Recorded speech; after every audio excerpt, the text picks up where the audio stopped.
to 9 a.m. on 95.3 WDAE and AM 620. Play ball! The home of your Tampa Bay Rays. We are 95.3 W237CW Pinellas Park, WRUB HD3 Clearwater, and the mighty AM 620 WDAE St. Petersburg, an iHeart radio station. It's time, man! The stage is set! Welcome. Welcome home, baby. I like this kind of party! Putting the fun in dysfunctional. Yeah! Each and every weekday morning, the Pat and Aaron Show. Is it a little too early for being that loud? Good morning, Tampa Bay.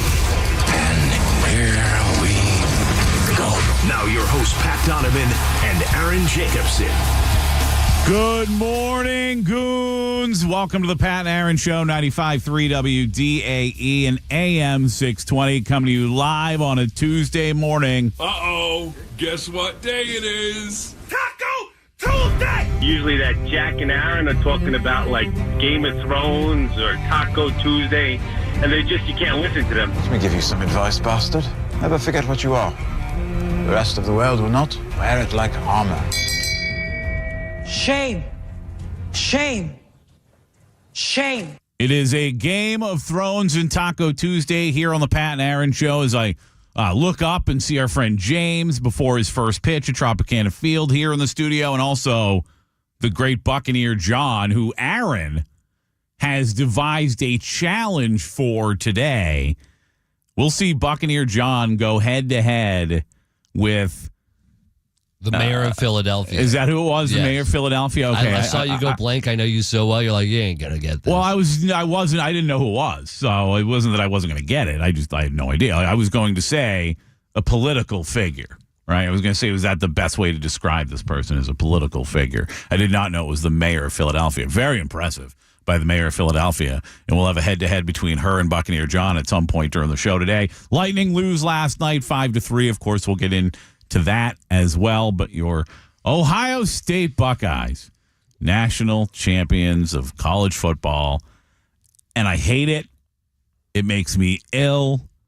Aaron, by the way, speaking of challenges, I think we might need to, I don't know if challenge is the word, but when Nick Wise gets here today in the 8 o'clock hour, if he is, in fact, here in the 8 o'clock hour, as he often is, do you not, as much as I do, want to pull him into the program and ask him if he could go back? Would he trade the Michigan victory over Ohio State for Ohio State suffering a loss in the playoffs? Because at the time he suggested it didn't matter what happened from here on out. This is more important. And to me, I don't get that. It's interesting. It's an interesting question, and I think it's easy to say at the time. You're high off that win. Michigan had no business winning that football game against Ohio State. We saw the Ohio State, what they really are in this playoff. They are a good team. You probably assumed, if you're Nick Wise or a lot of Michigan fans after that game, they're not winning the national championship. And you're riding high. And then now today, as we've seen them hoist the trophy, they are the national champions. There is no way as a Michigan fan you would rather them win the national championship, because that's winning it all. Ryan Day right now is not thinking about Michigan. No. Ohio State, Jack Sawyer, those players are not thinking about Michigan. We're thinking about Ohio State, unfortunately. I don't care. And are you really that beat up over this? You're like, I'm not. No, like, did I pretend I was beat up? I don't like the beginning of the show, you made it sound like you were like pretty devastated about it.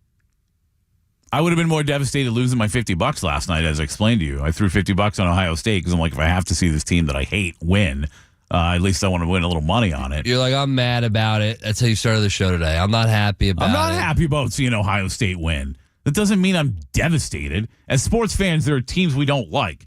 And the entirety of I've grown up a Michigan fan. Like, I didn't go to school there. I'm not from Michigan. But ever since the Fab Five as a kid, I've rooted for Michigan.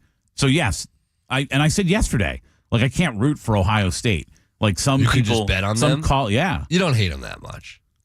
If you're betting on them, you don't hate them that much. I'll be honest with you. I don't hate anyone that much, right? In the grand scheme of things, it's a bunch of college kids. Yeah, but like you right? hate the Eagles. You know what?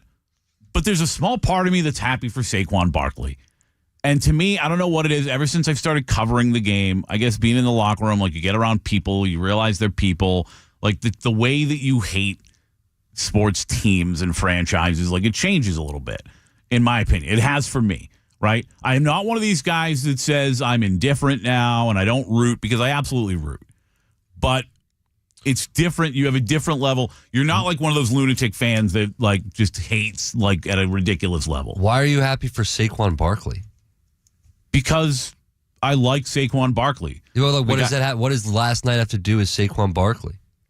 You just said I hate the Eagles. Oh, okay. You just said to me I hate the Eagles. Okay. All right. I was like, what does that have to do with Saquon? No, last night had nothing. No, Penn State was not in that game last night. But no, I was not happy Ohio State won. I was mad that they won. It doesn't mean that I'm like broken up about it. You know, I'm broken up when the Bucs lose in the playoffs, and I know it's going to be another however many months before I'm back at Raymond James Stadium. And that's on so many levels, right? It's about the team. It's about the people I see when covering football. It's about a lot of different things. Outside of that, like, you're bummed when your teams lose, but I think broken up is a strong language. I'm never broken up, but I'm not happy to see Ohio State win by any means.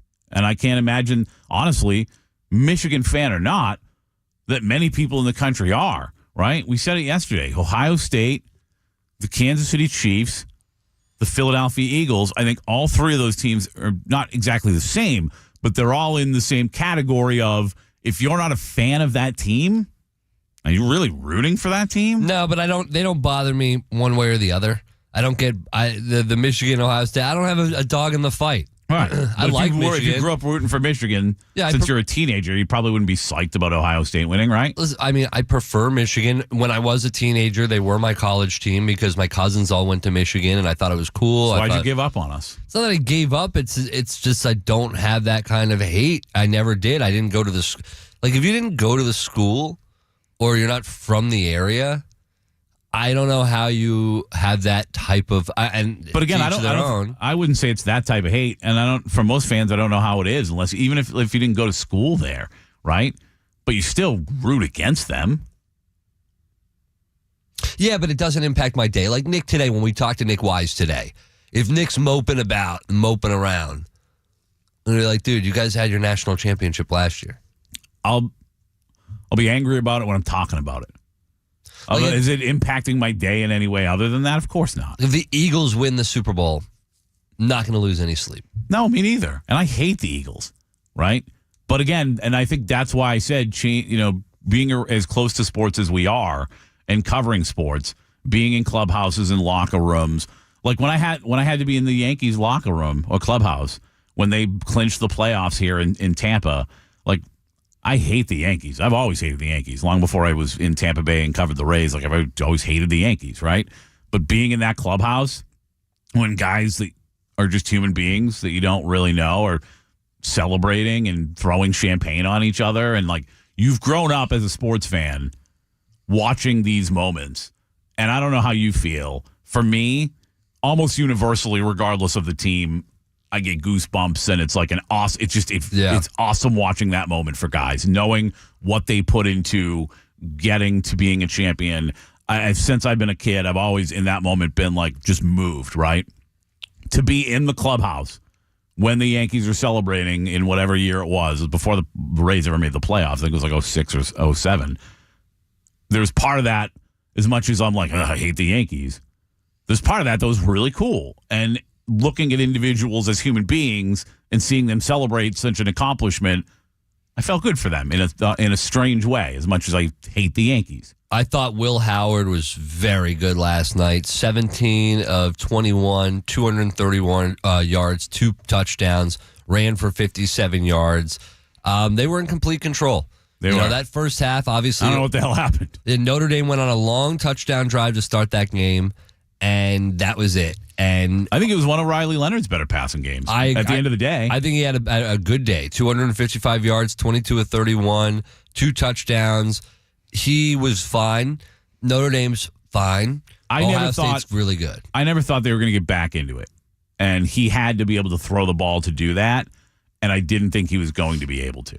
Yeah. And That's the way I felt. I mean, and I feel like you probably agree because you've said for a long time you don't believe in Riley Leonard. It's part of the reason why you took Ohio State in this football game. Notre Dame, they tried to get their first title since 1988. They had their 13-game winning streak snapped, and it was the 7th straight win for Ohio State against Notre Dame. That continues, and they just dominated. They dominated that first half, and yes, Notre Dame got back into that football game, but they never really were in that football game. Ohio State was always winning that football game, completely dominant, and this playoff run, they had their stamp all over it. They didn't... I mean, they make a stop on that drive, and they've got a shot to go down and tie the game. For sure. But did you think that was happening? I was worried about it. Well, you had money on it. That's the only reason I hate Ohio State. You had but I was like, well, at least at this point, I felt like Ohio State was probably going to win the whole time. That's why I put the money on them. Even if they had to punt, Riley Leonard, even though they had done it a couple times already, I wasn't so sure at that point. The chances of them going down again and scoring another touchdown, getting another 2-point conversion, it's not impossible, but the odds were against them. You are right. But at the same time, after the way they just had gone down the field, I wasn't confident they wouldn't do it again. But they didn't, and Ohio State gets the win. And I think when you look at it, they didn't sweat the entire playoff. They did not break a sweat. Aside from running on the football field and running around getting a little workout. That was their closest game for sure. They didn't sweat this entire run. And we'll later on get into if they need to start looking at, now that this is over, early round, the early round blowouts and some of the things that we saw. Is it if or why? Or when, do you mean? No, you said we'll look at if they need to change things. Is it if they need to change things or why they need to change things? I think it's both. I think it's why. I don't think there's an if. I think they definitely need to change some things when it comes to the college football playoffs after what we saw this season. I think there's some that's up for debate. I think there's some, everyone's up for debate. Yeah. But I think there's some that are more logical and make more sense, and I think we can start with the seeding. We obviously don't have time for it, but do you think, really quickly, we'll get more into it later, but do you think that because of the fact that we had as many blowouts as we did, that it maybe makes them pause for a second on adding more teams? Because they were already about 14. They were already, 12 sounds good, even though we haven't done it. Let's go to 14. Maybe they pump the brakes on that a little bit. I don't think it's crazy because it wasn't that exciting. Yeah. Maybe that was just a coincidence that it wasn't that exciting, but I never felt it like I felt in years past. By the way, Jordan Clark, the safety for Notre Dame, he's actually the son of Ryan Clark from ESPN and former very good NFL player. Heard him on with Dan Patrick yesterday talking about it being Jordan's final NFL game college football game and all. It was an unbelievable interview. Ryan talking about never cried in his career, winning the Super Bowl, losing the Super Bowl, everything he did, never cried in his career. Was just talking about being a bumbling idiot about his kid, and it was pretty cool interview yesterday on Dan Patrick. Listen, around here, only one jewelry store reigns supreme. Above all other ordinary jewelry stores, International Diamond Center is the one. IDC is a Florida-based company with international connections that go back for decades. The owner used to be a huge supplier for diamond and jewelry stores all over the eastern seaboard. With IDC, you get access to one of the nation's largest selections of real, rare, and natural precious diamonds, certified by the GIA, which is the world's most trusted gem lab. No middleman markups, no broker fees, no pricing games, just straight up value and pricing on every diamond in all shapes and all sizes. If you're considering a diamond purchase, you need to talk to the experts at International Diamond Center and let them help you avoid the pitfalls. The non-commissioned IDC experts, they are going to help you and show you the diamonds and how they're priced on the world market. And they're going to teach you the tricks on how you can max out on your budget without compromises. They'll show you multiple diamonds in your size and your price range so you can choose the one that makes the most sense for you. This way you can go into this with an education about diamonds so you're not getting taken advantage of. International Diamond Center, it's your first and your last stop. Believe us. IDC, trusted diamond experts, Tampa, Clearwater, Lakeland, and Sarasota. ShopIDC.com. Today's top headlines next. WD.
WDAE and AM 620.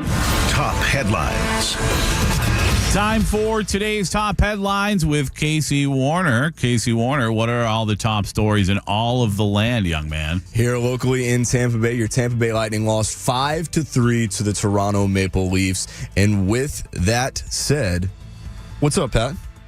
Oh, sorry, you're frozen on our TV. Oh, yeah. So I forget that you can see me, and then me looking all baffled and weird would throw you off. My bad. Yeah. No, I got the light on in here. Yeah, I got the light on in here, so it looks like it might be working. I don't know. I guess it's not working on that end, though.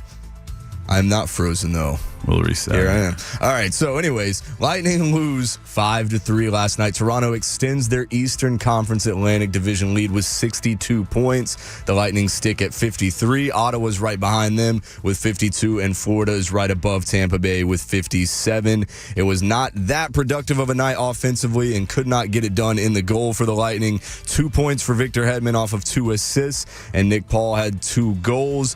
Pat Donovan lost a bet, apparently. You had the 1.5. I did. And the Lightning did not cover that. They didn't. I had Braden Point at over half a point. I had Hedman at over half a point. And then I had the Lightning plus 1.5. I'm not sure. I just kind of willy-nilly made that bet yesterday without actually thinking about the fact that it was the front end of a back-to-back. And we might end up seeing Yo-Yo, which is exactly what happened. Jonas Johansson in net last night for the Lightning. And he's a guy that, when pressed into action on a regular basis last year, looked pretty good.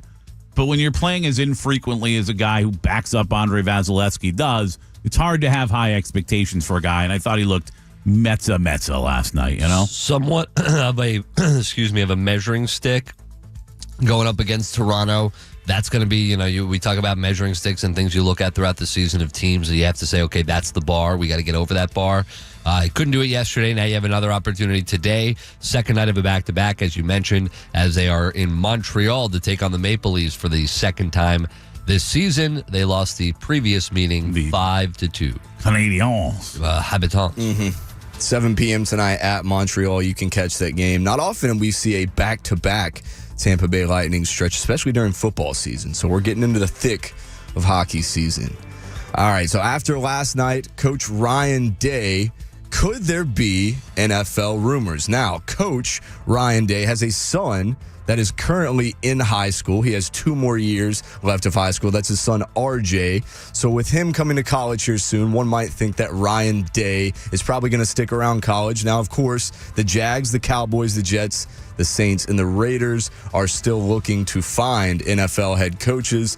But could any of these teams reach for Ryan Day? He doesn't feel like an NFL coach to me.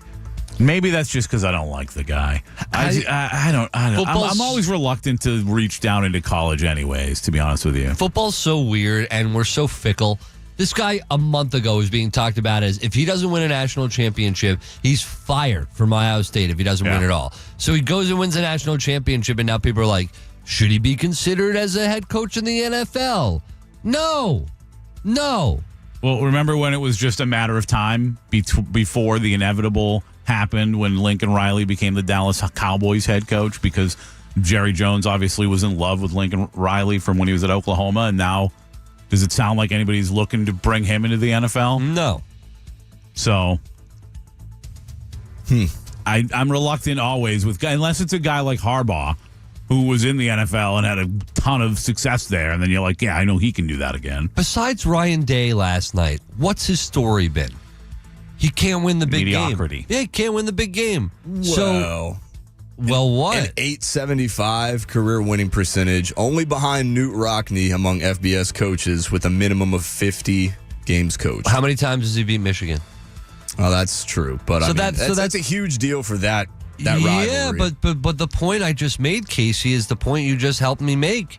He cannot win the big game in college. So if you can't win the big game in college, what makes you think you're going to be able to win the big game and rally the troops and put the game plan together for a big game in the NFL when his game plan for Michigan was horrible? He did the one thing offensively. They did the one thing that you shouldn't do, and they lost. And it seemed like just to kind of try to prove a point, which didn't make a whole lot of sense. But there are some programs where like limited success or a stat like you just gave out really matters and is really important. And then there are some programs where the only success is ultimate success. And I think Ohio State's one of those programs. When you pay that much money to bring in players like they have, the expectation is you should win. You should be there in the big games and win those big games.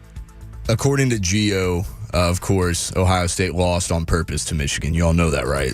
I know, because I pay zero attention to anything he says. If I happen to notice his kid's name in a tweet, I'll pay attention because I like his kid. But otherwise, I've read zero of what he's written about Ohio State over the last month. Why? What would the purpose of that be? He said that he didn't. Ryan Day didn't want the game plan to get out for the teams that they were going to be facing in the college football playoffs. Also, it benefited them, according to some, to not play in the conference championship game. So that's the theory behind that. If you're an Oregon Ducks fan, you're wishing Oregon didn't play in the conference championship game because they would have gotten better seeding and they might have had a chance to make a longer run. And as we wrap up today's top headlines, of course, Ben Johnson was hired in Chicago as the Bears' newest head coach. Word has it he is looking to bring on Dennis Allen as his defensive coordinator. Good DC. Yep, and former Saints interim head coach Darren Rizzi as his special teams coordinator. And we'll get into more on that and what it might mean for Liam Cohen next. If I'm Dan Campbell, and when I say this, I don't mean like I'm mad at you legitimately, like we're not friends anymore, because you're always friends. But like, I'd be like, you son of a bitch. You've had so many opportunities to take a head coaching gig, and you take one down the street, and now we're head-to-head rivals. I'm going to punch you in the face in a friendly way. You, Dan Campbell, can punch him in the face, but you, Pat Donovan, and I have said on this show for the last couple of weeks, what's the best opportunity for him and for really any coach out there right now? And it's the Chicago Bears. It is, yeah. And they've got not just a young quarterback who looks like he can become a franchise quarterback. They've also got a bunch of money to play with, some decent weapons. You're right. It's definitely the best job, but I don't know if it was the best job he's had an opportunity. I don't remember exactly where he interviewed the last couple of years, but still, if I'm Dan Campbell, I'm like, oh, you had to do it. You had to become a division rival, you SOB. And for Ben Johnson, it all depends on what's Caleb Williams going to become. If Caleb Williams doesn't evolve and isn't the guy, then it's not going to go well in Chicago. That's a fact. If Ben Johnson can help him out and get this offensive line in shape and keep him upright, and he's making he didn't make a lot of bad decisions. He just held on to the football way too long.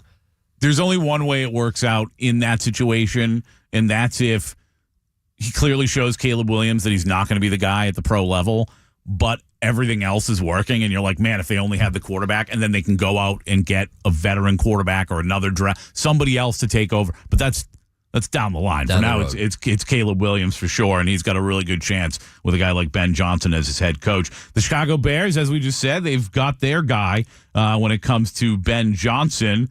So what does that mean when it comes to Liam Cohen and the Jacksonville Jaguars? He's already the strong favorite? Is he now just the guy for Jacksonville? We'll discuss it on the other side, but first, we all know we are in an incredibly challenging economic environment right now. It's very tough and a lot of market turbulence. That's where Trajan Wealth and their investment team comes in. They know the stressors of the elevated market turbulence that we're seeing right now. They're constantly checking. They're evaluating the markets for you. So check out my friends at Trajan Wealth today. Got a bug in my throat today. Verklempt. You're very verklempt. I don't know if verklempt is the word, but I'm choked up. Trajan Wealth, they are the ones who you need to meet with here when it comes to retirement planning, when it comes to wealth management, and they offer convenient face-to-face opportunities for either a face-to-face appointment or a virtual appointment, whichever's more comfortable for you. And they've got offices right here in Tampa. So once again, retirement planning, wealth management, Trajan Wealth, they're the ones to call. 813-550-1000. Initial consultations are free. 813-550-1000. They're going to help you develop a plan that gives you that peace of mind. But it starts with that first phone call today, as they'll help you prepare for tomorrow with a retirement plan that's in line with your values and your risk tolerance. 813-550-1000, TrajanWealth.com. Advisory services offered through Trajan.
On 95.3 WDAE and AM 620.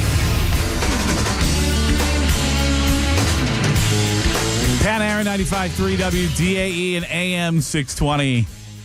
Leonard is on hold to gloat. We'll see how long he wants to hold today. I'm not in a rush.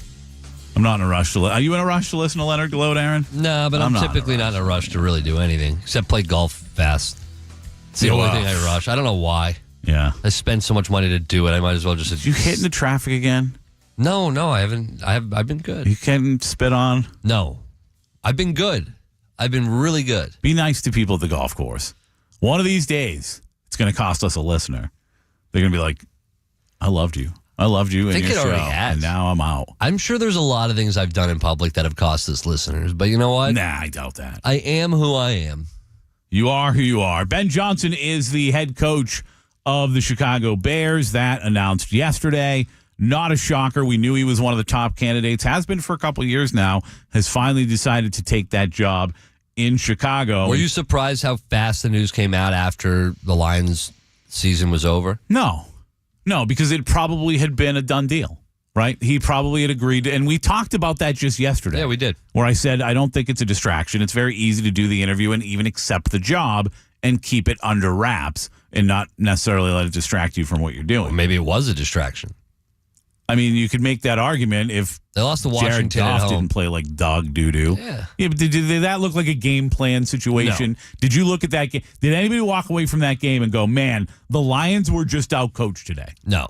Jared Goff was outplayed. Also, Ben Johnson did not give up 42 points or whatever the hell it ended up being for the Washington Commanders. So it's hard for me to put that on, and I certainly wouldn't say it's about the job interview process. I mean, we're hearing from Adam Schefter, Pat, that, and you mentioned earlier, he's already assembling his coaching staff. Mm-hmm. Dennis Allen, leading candidate to be the defensive coordinator. Those are the people you reached out to, I'm assuming, before taking the job. Mm-hmm. Probably. Which means you're probably making these calls during this playoff run. Listen, sure. Guys aren't game planning 24 hours a day. Not saying he's the reason the Lions lost. Not even close. It's not. But that was the point I made yesterday. It could be a distraction. And to the main point I was making yesterday was we need that piece to fall so we can really see the board. And now that the Bears piece has fallen, Ben Johnson has fallen, Bears are out of the equation, Ben Johnson is out of the equation, leading candidate for all the head coaching openings. Now I see the board more clearly, and it scares me what could happen in Jacksonville. Yeah, absolutely. Because we've already heard, according to, and I don't know how these betting experts decide, they want to decide who the favorite is. But according to some betting sites, Liam Cohen was already the favorite. And I think people knew that Ben Johnson probably didn't want the Jacksonville job. He has certain things he's looking for. And to me, if I'm a top head coaching candidate, Trent Baalke and his line of failures behind him being my GM is not something I'd be very excited about. And by the way, Jason Light, I don't know if you're driving to work right now. I don't know if the schedule changes when the season's over. But if you're driving, just tell him. Just tell him that Trent Baalke sucks because it's a good idea. I have a strong fear that Liam is going to end up in Jacksonville. And you made a really good point during the break. I don't know why you make great points during the break when we're not on the air. Because that's what I do. But you said to me, and I agree with you, that sometimes guys like Liam Cohen, that age, that young, quick rise on the scene, you got to strike when the iron's hot. I don't want him to. It might have been what Dave Canales did. And it definitely was. And to your point that you made to me was, and we don't, obviously no one wants this, and I want to put this in the atmosphere, but say the Bucks get the season rolling next year, Liam Cohen comes back. Should we say this on the air? I'm nervous about saying this on the air now. And Baker gets hurt early in the season. Oh, no, you said it. And if Baker gets hurt early in the season, we know what happens when you lose your star quarterback. You're pretty much effed. You do. And if it all falls off the rails because of that, something happens, maybe Liam Cohen's not even considered as a head coach. I mean, listen. You never know. It could work out to where whoever the backup is comes in, has unbelievable success for who he is, and they go, wow, look at what Liam Cohen did with this guy. Maybe. But then, listen, we all were here and watched what happened. Now, two totally different people, and what they did were totally different with the offense. One successful, one not. Byron Leftwich was considered like a can't miss. He's going to be a head coach in this league. Without question. And where is he? He's gone. he is stumping to be a coach again, as a matter of fact. Very good article in the Tampa Bay Times. I'm trying to find it now because it's. I thought Rick Stroud had something recently on. It was actually it was yesterday. They've put up a good amount of work in the last day over there. Rick Stroud, very good article in the Tampa Bay Times, TampaBay.com. Byron Leftwich was on track to become an NFL coach. Why did he fall under the radar? And he's basically saying, like, hey, I don't want to be left as a footnote in football history. I want to keep coaching. He's looking to keep coaching. So he wants that opportunity still. I also mentioned to you off the air, that remember a couple of years ago, the assumption was it was inevitable that Lincoln Riley would end up with the Dallas Cowboys because of the fact that Jerry Jones loves Oklahoma. And, of course, he was there and had a lot of success there. Now went to USC, has not been as successful, and now nobody's really talking about Lincoln Riley as a potential head coach in the NFL. So sometimes, to your point, you got to strike when the iron's hot, and I wonder how much that is playing into the mind of Liam Cohen right now. I think it has to be. I also think if you're Liam Cohen, you have to – I love the way, and maybe it made me too optimistic. And I hate to be, and I don't think he was trying to be misleading, but I hate to be misled, my emotions anyways. Listening to Liam Cohen late in the year talk about doesn't have to be when I'm 39 years old, right? Doesn't have to be right now. I'm having the most fun I've ever had as a coach. This is a guy who's bounced around, was with the Rams, was a coordinator in college when the Buccaneers signed him. Like he said he's having the most fun he's ever had as a coach. And if you look at the Buccaneers, I think certainly when you and I talk about the Bucs being a couple of players away defensively from being real Super Bowl contenders, if people outside the building feel like you're really close, there's no doubt that inside you have to have more confidence and more belief in yourself and what you're doing than the people on the outside looking in. So if we all think the Bucs are pretty close, he's got to feel like the Bucs are really close. And if you're feeling like, man, we've got a chance next year, we legitimately have a chance next year to go out and win a championship. I have an opportunity with a second year with Baker Mayfield to really do some special things in this offense. It would be, I think, difficult to walk away from unless you look at the situation and the opportunity as a perfect one. What do you think when we're talking about Ben Johnson again? What do you think happened in his mind? Do you think it's more of the opportunity is perfect in Chicago, or do you think he thinks the Lions are going to move in the opposite direction? Very interested to see what his contract looks like. Because the rumors or the reporting around Ben Johnson the last couple of years is that for a guy that has never been a head coach and hasn't shown that he can be successful as a head coach as good as he's been as a coordinator, wants a lot of money and a lot of control, wants an opportunity to pick his GM. And we haven't really heard that that's going to be the case by any means in Chicago, but maybe he's got maybe he likes the way things look there from a general manager standpoint. But the reporting has been that the guy wants to be able to push his weight around a little bit for a guy who hasn't necessarily earned that before. And he could have been just waiting for that opportunity, for a place where he's like, hey, I want to really be able to put my thumbprint on an organization. And maybe that's what he was waiting for, is for that opportunity.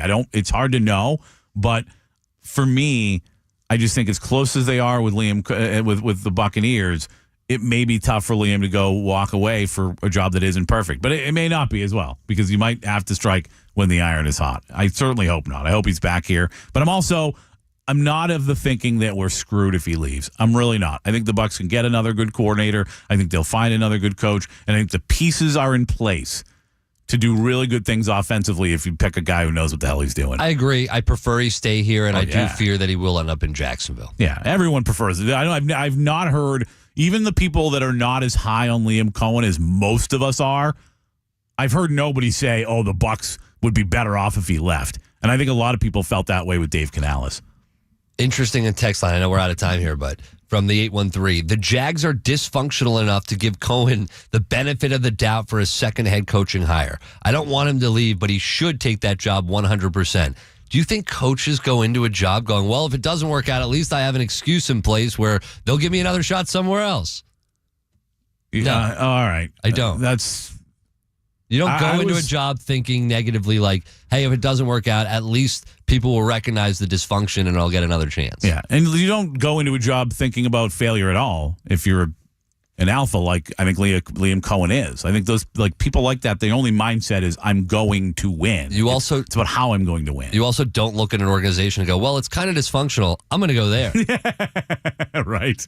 Yeah, they're screwed, but hey, I might get another job if they screw it up bad enough. All right, we don't really pay a lot of attention to what Rays players or really any players are doing in the winter leagues in the Dominican. But when we return, we're going to tell you what Junior Caminero is doing right now.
Pat and Aaron Show on 95.3 WDAE and AM 620.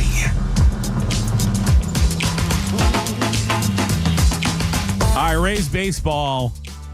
Believe it or not, we are 1 month away. We are 1 month away from the Rays' first spring training game. I believe it's against the New York Yankees, who've had an interesting offseason. They lost Juan Soto, but they've made a lot of improvements as well after losing Juan Soto. The Rays, not as many improvements. A couple moves, but nothing to me that is very exciting. I was convinced. Talk about being wrong. I was convinced, Aaron, that this team would go out in the offseason and find a way to bring in at least one, maybe two significant bats to add to a very mediocre lineup and find a way to support what is going to be one of the best, if not the best, pitching staff in baseball. And they're going to waste it. They're going to waste it. I'm not going to call it the best pitching staff because who knows? I said if not one of the best. We'll see. We'll see who gets hurt and how many guys go down within the first couple months, which happens every single year. They just traded Jeffrey Springs, so you don't have that guy to rely on. They certainly have a ton of arms, but I'm sorry. I'm going into the season pretty down. Team doesn't look great. You know, it's the same pieces. You've got the arms that you just have to... You were so optimistic about this team with the same pieces last year. How'd that work? I'm I told you all year they didn't do enough, and you're like, oh, no, you kept arguing that they were going to make a run, and then they never did. And guess what? They didn't. And here's where I struggle with this team and this organization. And I'm trying to I want to be fair, but I also want to not cross the line, right? We are partners with the Rays. I'm not going to back away from that, right? They are very good partners with us over at iHeart. But if I'm being fair and I'm doing my job and I'm evaluating what this organization does and the moves they make in the offseason to better the team, if I'm being honest with it, it's terrible. It's just simply terrible. And we are at this point, this crossroads of fans that are just yearning for an offseason signing to get excited about. Yep. You talk about all the time, Pat, about how offseason football is one of the most exciting time periods. It's sometimes more exciting than other regular season sports. Usually. Do not feel that with the Rays ever in Major League Baseball because they refuse to spend money. The Mets just went out and spent a ton of money on Juan Soto. The Dodgers get whoever they want. The Yankees get a bunch of pieces. Other teams are making moves as well in the Dodgers division. have half of Japan. Right? The Blue Jays are making moves. The Orioles are an ascending team, even though they lost some pieces too. And the Blue Jays made a big move yesterday. Yeah, taking one from the Orioles. Yeah, Anthony Santander. Santander, thank you. So you see other teams getting better, and what are the Rays doing? A little move here, a little move there. And as down as I was on their offseason last year, do you remember why I kept saying I knew it was coming and I saw it was coming and I almost expected it from them? Because I said, listen, they know they're not going to have Shane McClanahan. They've got other arms they're waiting to come back. This isn't the year. Next year is the year. Next year, they're going to have the pitching to really compete. And next year, if they don't make the moves in the offseason to make it a competitive lineup, to go with a really competitive pitching staff, I'm going to say shame on you. So you know what? They might be our partners. I might love some people that work for the organization. As a matter of fact, most of them that I know. But the reality is shame on you with what you've done with this lineup this offseason, giving the pitching you're going to have. To do next to nothing this offseason, after all last year I said, you're not good enough, but I'm going to defend you because I knew you wouldn't be good enough, and I know you're going to make the moves this offseason to get good enough, and you haven't done that. They're hoping and praying that Junior Caminero becomes a star right away. By the way, he can, and it may still not be, probably still will not be enough. But either way, that's a lot of pressure to put on a 21-year-old kid. Well, that's what we do around here. And I don't like it. And so if we're talking about how excited we're getting for baseball season, not going to lie, and I'm not. And yes, the stadium has had something to do with it. I have a bad taste in my mouth with how the Rays have handled this situation with the stadium. Because to me, it seems like they don't want it here at all. And I've been saying that from the start. And most everybody on this station, except for me, has been, we'll wait and see. The Rays, of course they want the stadium here. They wouldn't move forward with this deal if they didn't want the stadium here. Where's the stadium? Why is it not started on construction? What's going on? I just have a real strong feeling that we're having the wool pulled over our eyes. Yeah, I'll separate the two when it comes to the roster and the stadium. Like, to me, how can you? Because if what we're seeing with the stadium is this roster's they've always done this with the roster. Well, they're doing it with the stadium, and if they're nickel and diming a stadium that's going to be here for 30 years, you expect them to ever spend substantial or anything close to substantial money on a free agent? You're crazy. If you think they were actually in on Juan Soto, if you think they were in on Aaron Judge, if you really think they had a legitimate shot at Freddie Freeman, which we heard years ago, you're crazy. Well, I didn't think any of that. But at the same time, I'm hoping this year we can have some baseball discussions that don't involve the stadium. You know what I mean? Like, I hope that doesn't have to be the answer to every single question we have about the Rays this season, because at the end of the day, that's going to get very old very fast. It's not the answer, Pat. It's more of when we're talking about how do we feel about this organization, yes, it lowers my expectations for the organization when I see kind of the garbage happening off the field. They've always tried to be competitive on the field. They always have. And they are, I believe they are right now, even though they're doing, in my opinion, a piss poor job this offseason. I think they do want to be competitive. They're just obviously trying to do it in a very inexpensive way. I do want to get to what we talked about or teased before the break when it comes to Junior Caminero, because they're going to need this kid to play like the second coming of Jesus Holy Christ. We learned yesterday, by the way, the H stands for holy. He's going to have to play like he walks on water, like we once said we thought another young shortstop would. But we'll get away from that. Junior Caminero, right now in the Dominican, we said we don't really pay a lot of attention to what they're doing in the winter leagues, but I found this very interesting. He's hitting .440 through his first 24 games in the Dominican League, and he is apparently getting a lot of praise from a lot of people, including his manager. You may have heard of his manager. His name is Albert Pujols. That's pretty cool. For Albert Pujols to see something in this young man, I think is very encouraging. But it also brought me to another question, Aaron. Hopefully Junior Caminero can be great. But as poor as this offseason's been for the Rays, could he potentially bring Albert Pujols with him? Would Albert Pujols today, right now, be a top 5 hitter on the Rays? No. The answer is no. I'm not convinced. I'm not convinced. He had a little bit of a revival when he went to St. Louis at the end, but that was it. That was his last hurrah. He's washed. That's not my point. He is absolutely washed. That's just how bad the Rays lineup is? Yes. Quote from Albert Pujols on Junior. He has a lot to learn, and I think this league is going to help him a lot. So to note, and obviously he's got a lot to learn, but if that's your star, that's who you're counting on for the Rays, he's still got a lot to learn. He's still a young kid. Yeah. I don't like what the Rays did this offseason at all. No, it's been awful. That said, the putting too much pressure on Junior Caminero thing, listen, let me ask you a question. Did you change a lot between 21 and 24? Mm-hmm. Did you? I did, yes. All right, I didn't. I did. I haven't changed a lot since I was 21 to 47. Well, it's different when you're in college and then you're out of college. I know it's an interesting feeling that you wouldn't be able to explain. When you finish college and you're out of college, like it's just that transition from being a student to a couple years, 3 years later. But as a person, you really changed that much? Because you were living an adult life compared to what you were as a student, which for me was not an adult life. I just think Jaden Daniels, I'm looking at him, for instance, 24 years old. There's so much more pressure on him than Junior Caminero. And look at how he's handling it. Is there really too much to ask of a kid to play baseball? Is that really too much pressure? Juan Soto's 26. Very different human and player and everything from when he was 22. Fair. Okay, so those years in player baseball, more probably than a human. Probably, but those players and those things, those years move. They offer a lot of experience for these guys, and I really fear the Rays are going to be behind the 8 ball all season long. And yes, the stadium saga on the side has left a poor taste in my mouth. I had so much. I could put the stadium aside because I think they're going to figure it out at the end of the day. I had so much optimism for this baseball season a year ago when I said "Oh, don't worry, everybody, they're bad this year, but they're setting themselves up for next year." Well, they set me up for failure because they've not done it. They've not gotten competitive for this year. With the saddest thing about it is, and I thought when you said bring Albert Pujols in, I thought you meant as a hitting coach and not as a player.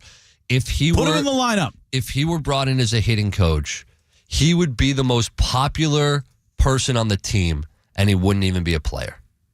That's sad. I really believe he's one of the top 5 hitters on this team today if you bring him in. One of the top 5 hitters. All right, yeah, we got to hit the break. When we return, now that the first 12-team playoff is behind us,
we have a national champion in college football. Welcome back to the Pat and Aaron Show. The Ohio State Buckeyes getting the job done over Notre Dame yesterday, 34-23. It was a blowout early, 31-7.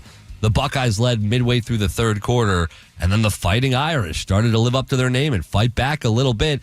They cut the deficit to 8 points with about 4 minutes left in the game.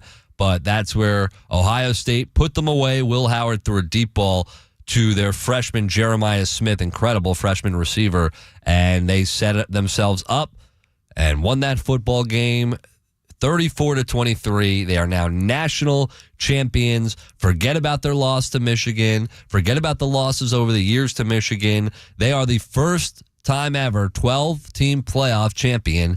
And Pat, when I look back, that makes it even worse. It is. Listen, I thought it was an impressive run once they got to the playoffs. Yeah. They looked dominant. As far as the season goes, I don't think any team looked purely dominant, and I don't think we got the two most dominant teams in the championship game. They wouldn't have been in the playoffs last year. They wouldn't have been in at all.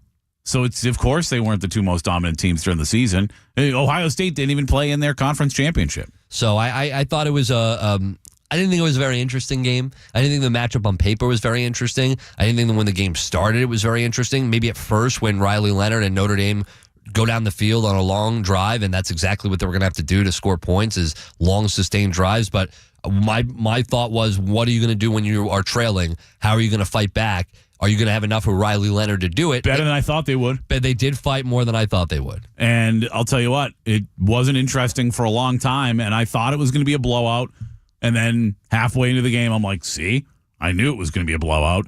And then it did get interesting. As a matter of fact, anybody who had Ohio State minus 8.5, it got too interesting because it looked like with about 4 minutes left, like they were not going to cover.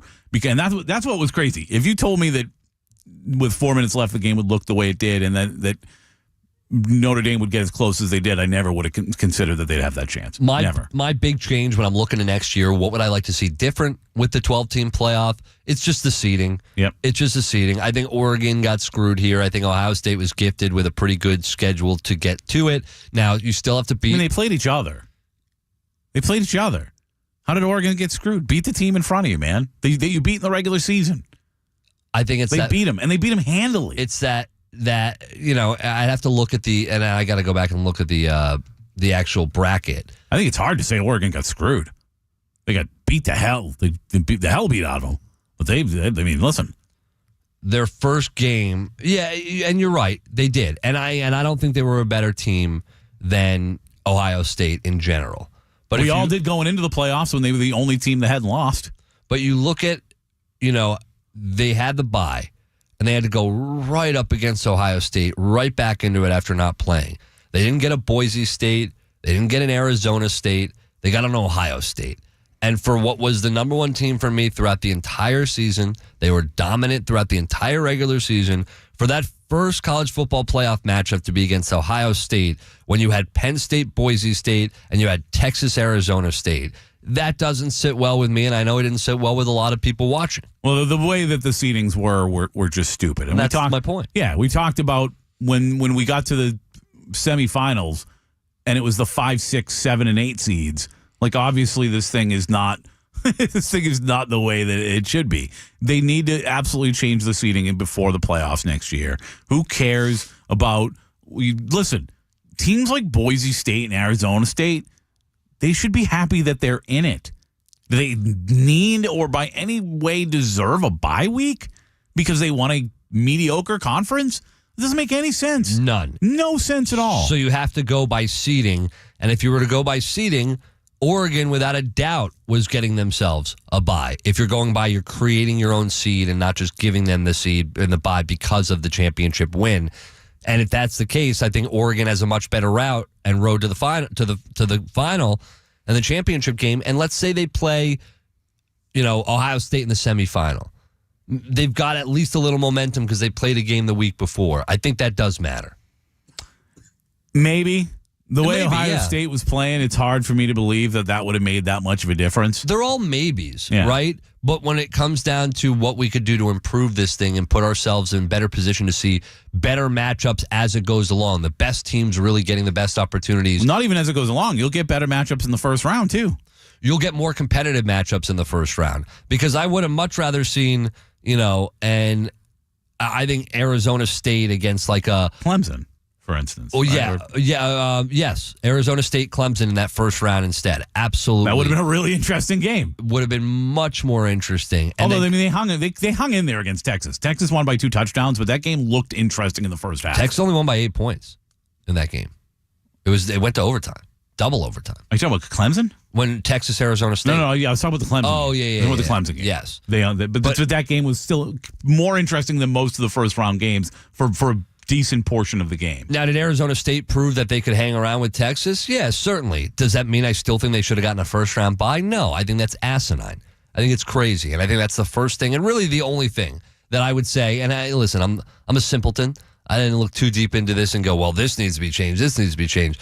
For me, it was pretty obvious logically what needs to be changed, it's the seating. Sometimes simple is better, Aaron.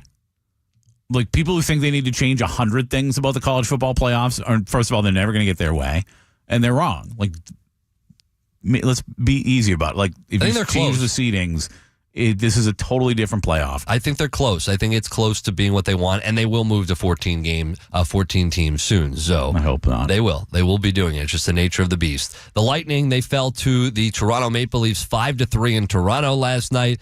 They'll be back in action tonight, back-to-back against the Montreal Canadiens. Nick Paul scored 2 goals yesterday, now up to 27 points this season. So Lightning are going to have to get back on track here in this back-to-back tonight, 7 o'clock puck drop against Montreal. On the other side, as we continue here on the Pat and Aaron Show, we'll tell you how a scheduling conflict in Dallas has led to another big event in our backyard, a huge event. Wait until you hear about this coming up next on the Pat and Aaron Show. But before we do that, I want to talk to you about your future. And listen, we're all interested in making sure that we have enough money when we retire. We all have different goals, and all of our goals, they require a unique plan for the future. Everyone's going to have different goals and different plans, and that's where Trajan Wealth comes in, and they're going to help you today.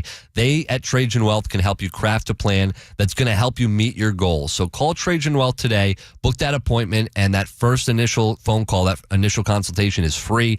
813-550-1000, or you can just check them out online at TrajanWealth.com, a family-owned and veteran-led business by Jeff Jr. He's been doing it for over 2 decades. So the good people over at Trajan Wealth, they're the type of people you would want to work with, and they would love to talk with you about your financial goals today, as they can help you develop a plan that gives you peace of mind. TrajanWealth.com, 813-550-1000. Once again, TrajanWealth.com, wealth management, retirement planning, advisory services offered through Trajan Wealth LLC, and SEC registered investment advisor. Paid advertisement.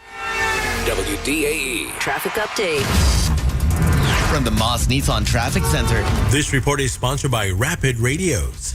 A wreck in St. Pete on southbound 275 just before the toll plaza for the Skyway. The left lane is blocked here and traffic slow from before Pinellas Point Drive. Also a crash in Manatee County on southbound 75 before 64. The right lane is blocked there and traffic jammed up from well before 301. Minor crash in Tampa on westbound Slot.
Pat and Aaron Show on 95.3 WDAE and AM 620.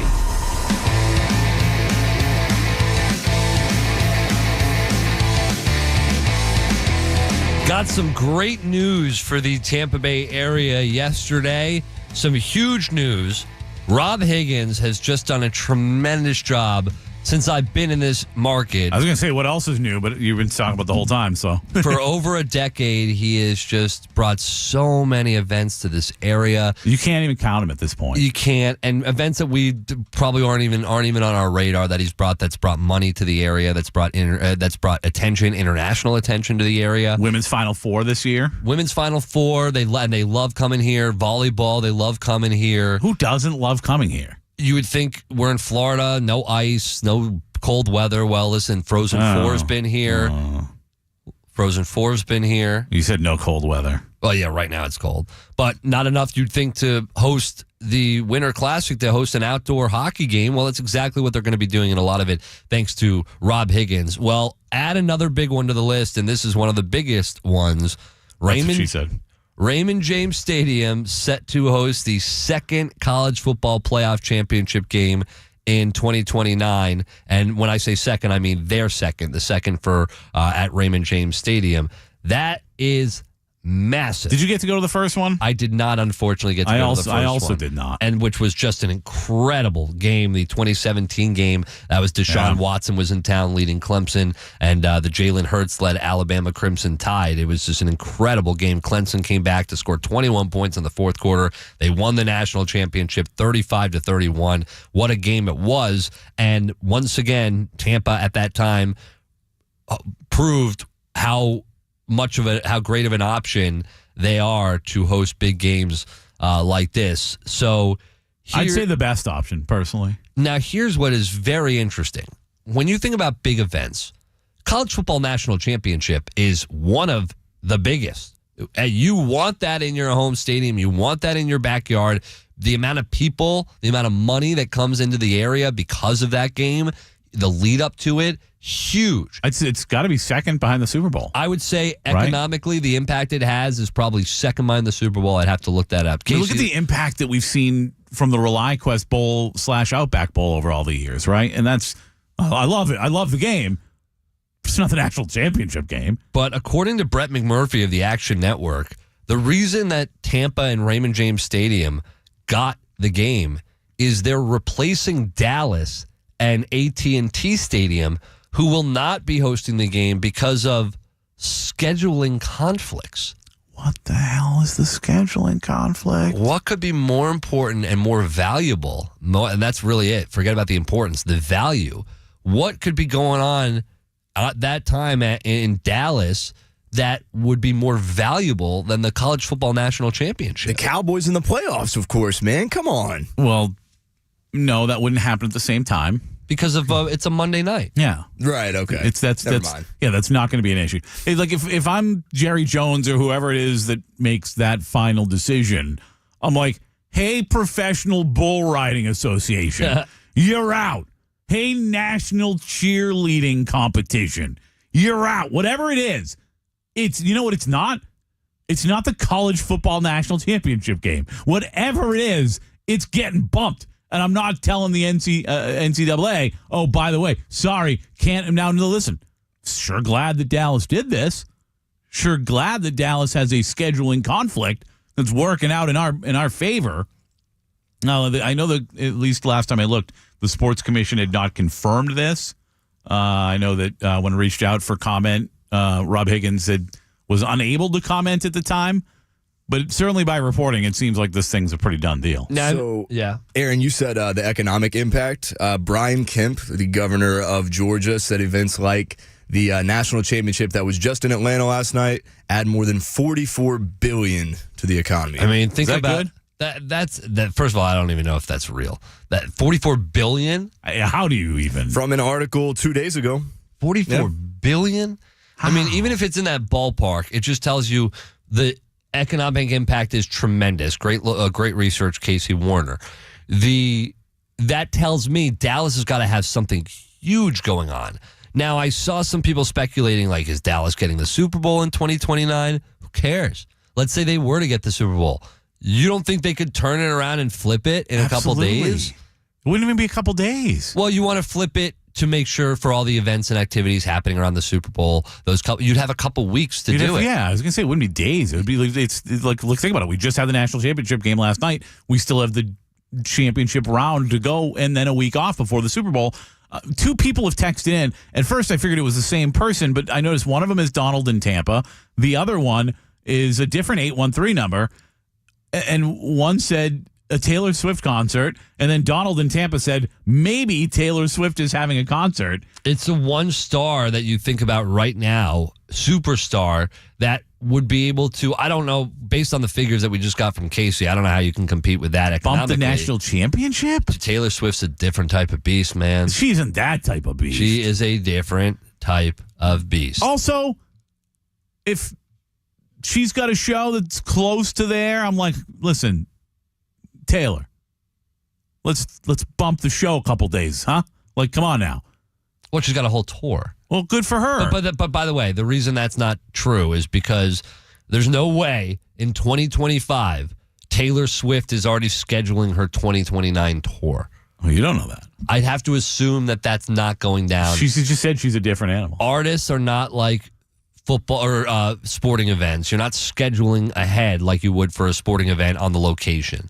On another one on the Bartow Ford DA text line, and it feels like it came in before we had. Remember, there's a delay. Maybe the scheduling conflict is a Taylor Swift concert. That may be the only thing that would be a bigger draw. Is a Taylor Swift concert really a bigger draw? A bigger draw than the national championship game? There is one national championship game. To your point that you just made. She's traveling all over the damn country. She's got a bunch of tour dates. You can see her all over the place. Her one show is bigger. Any one show is bigger than the national championship game? Maybe the Pope's going to be in town or something, you know? Who cares about the Pope? Relax out there if you love the Pope. I'm just kidding. When she came to Tampa, Taylor Swift came to Tampa, she had a multi-million-dollar impact on the city. And that was just really in taxes alone. I'm sorry, what? Multi-million where they generated in taxes. I don't know how much Georgia generated in tax revenue based on. So that's just taxes. So it's not total economic impact. Yeah. But she brings it, man. Listen, I know she does. When you say, I can't remember the number, but they just recently shared a number of like how much she ended up giving to her, everybody who works on her tour as far as like a bonus. And it was ridiculous money. It was like, holy crap, I wish I worked on the Taylor Swift tour money. Raymond James profited $5 million alone. But either way, none of this money. B. I didn't hear a B yet. Yeah, I haven't heard a B yet. And you're right. None of this money is billions, which is what we heard the economic impact of the national championship game. So for Tampa, and you think about it, the Super Bowl a couple years ago, because of some issues, was moved to Tampa, and how that worked out. It worked out with Tom Brady winning a Super Bowl title and raising the Lombardi at home. They still owe us one. They owe us one for that Super Bowl. Because it was COVID? Yeah. Yes. What the city stepped up for the NFL. And now the NFL should step up for the city and give us a Super Bowl. Like, for instance, the Rays, they allowed the WWE to use Tropicana Field to film some of their television stuff during COVID. And, the WWE turned around and gave Tropicana Field the Royal Rumble, which is one of their biggest events. After WrestleMania, a lot of people think it's their biggest event. So they gave them a premier event because of what the Rays and Major League Baseball did for the WWE. And I don't know why the NFL wouldn't do the same thing. Yeah, that would be great. But the economic impact of this game, it's huge. It's why Rob Higgins has done such an amazing job. And listen, if you're going to miss out on it, if you're not going to take the opportunity like Dallas, might as well steal it and take that economic impact for ourselves. I think Rob Higgins continues to be a home run for this area. He's been unbelievable. We get to see him just a couple of weeks at the soiree. That's right, sneaker soiree coming up in a couple I'm always interested to see. He does. I imagine he plans so much of that, right? And I am always interested to see like what the theme's going to be. The whole show is very comedic. They're going to make fun of Titus O'Neil in some way. We just don't know yet. Titus was always there. Oh yeah. Remember the year that he got up and like started complaining that he didn't win the award? It was all part of the show. It was part of the show, by the way. He didn't actually, but It's always fun. On the Bartow Ford DA text line, it could be the RNC in Dallas, the Republican National Convention. People, use your brains. We're in January. We just had the inauguration yesterday. There's no RNC in January at all. The election would be done. So, appreciate that, though. Good appreciate guess, though, otherwise. Other than it not making any sense, it was a very good guess. Yeah, do appreciate the text. 82945, start your text with DA. Somebody also said that's the second RNC one. RNC It's not the same number? No, it's a different number. No, it's not the RNC in Dallas. That's not what it's going to be. All right, on the other side here, we'll continue on the Pat and Aaron show. We're exactly a month away until the Rays' first spring training game. So how optimistic are you for this upcoming season? We'll get into that coming up in just a few minutes. But first, let me tell you about my friends at Trajan Wealth. And what they do at Trajan Wealth, they offer tailored wealth management plans.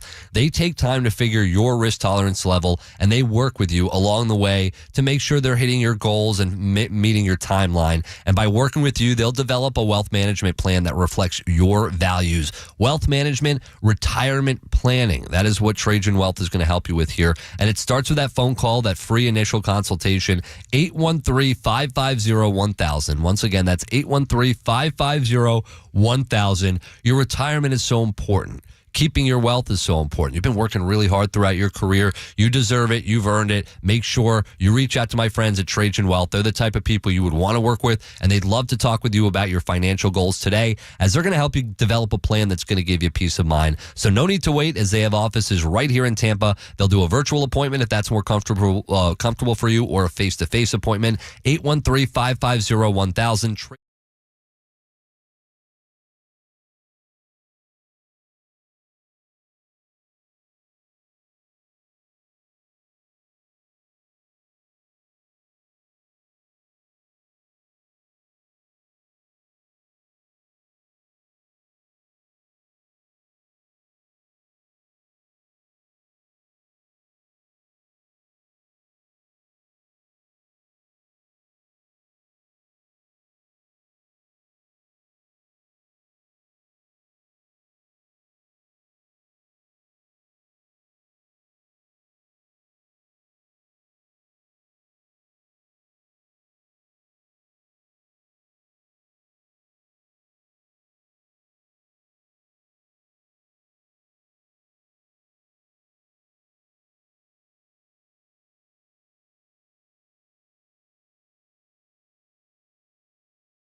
are 1 month away from Rays baseball season. How optimistic are you for this season ahead? I'm psyched. 888-546-4620. I'm not as excited. Wait, what? I'm not as excited. How? Baseball's my favorite sport, and every year I get really, really excited heading into it. And I'm sure as we get closer to March and move away from football season, I'll be very excited. But when you say how, man? How could you be is really my question. Aside from Shane McClanahan coming back, Pat. It's pretty awesome. Aside from Shane McClanahan coming back, look at me and tell me, what are you excited about for this Rays season? I'm going to weep. I'm going to weep again on the air, Aaron Jacobson. Nothing. Like there's not much. Danny Jansen. Good point. All right, yeah. Is it the big offseason signing? Jansen. I mean, I know we all. Chant that with I know we all we wanted a catcher for years. Yeah. Is Jansen the answer? Don't know. But you get Shane McClanahan back. That's exciting. You're watching teams make moves left and right around the league, and you're doing nothing if you're the Rays. Yeah. So, excuse me if I'm not too excited. Now, Fan Fest, I'll start to get a little excited. It's going to be different on the pier this year. That'll be cool. I think probably the intrigue of the games being in Tampa at Steinbrenner Field, that will be cool. But is what we will see, the product on the field, will that be cool? And I just don't think so. Do you think the allure of Steinbrenner wears off pretty quickly if they're not very good? Absolutely. Much like anything else. We've talked about they're going to obviously sell out every game because it's only an 11,000 seat ballpark. What if they don't? They will. They will sell out every game. Even if they're bad? Even if they're in fourth place? Which, by the way, the expectation for Las Vegas, fourth place Rays. I mean, I get it. You didn't do anything to change it up. You know, you got to hope. You know, we talk about Yandy Diaz. Yandy Diaz has got to have a better season. Brandon Lau, you never know when he's staying healthy. You're really hoping Christopher Morel can help you out here. But it's the usual suspects from last year. Caballero, Palacios, DeLuca. They're trying to sell us that DeLuca's going to be a starter. I haven't seen that from him. The outfield is weak. You don't have Randy Arozarena and that life anymore out there. The entire hope this season is just that. Hope. We hope this guy's better. We hope that Lau stays healthy. We hope that Lowe figures it out like he seemed to 2 years ago and then didn't last year. It's just, there's a hope for everything on this roster. Hope that the pitching staff stays healthy.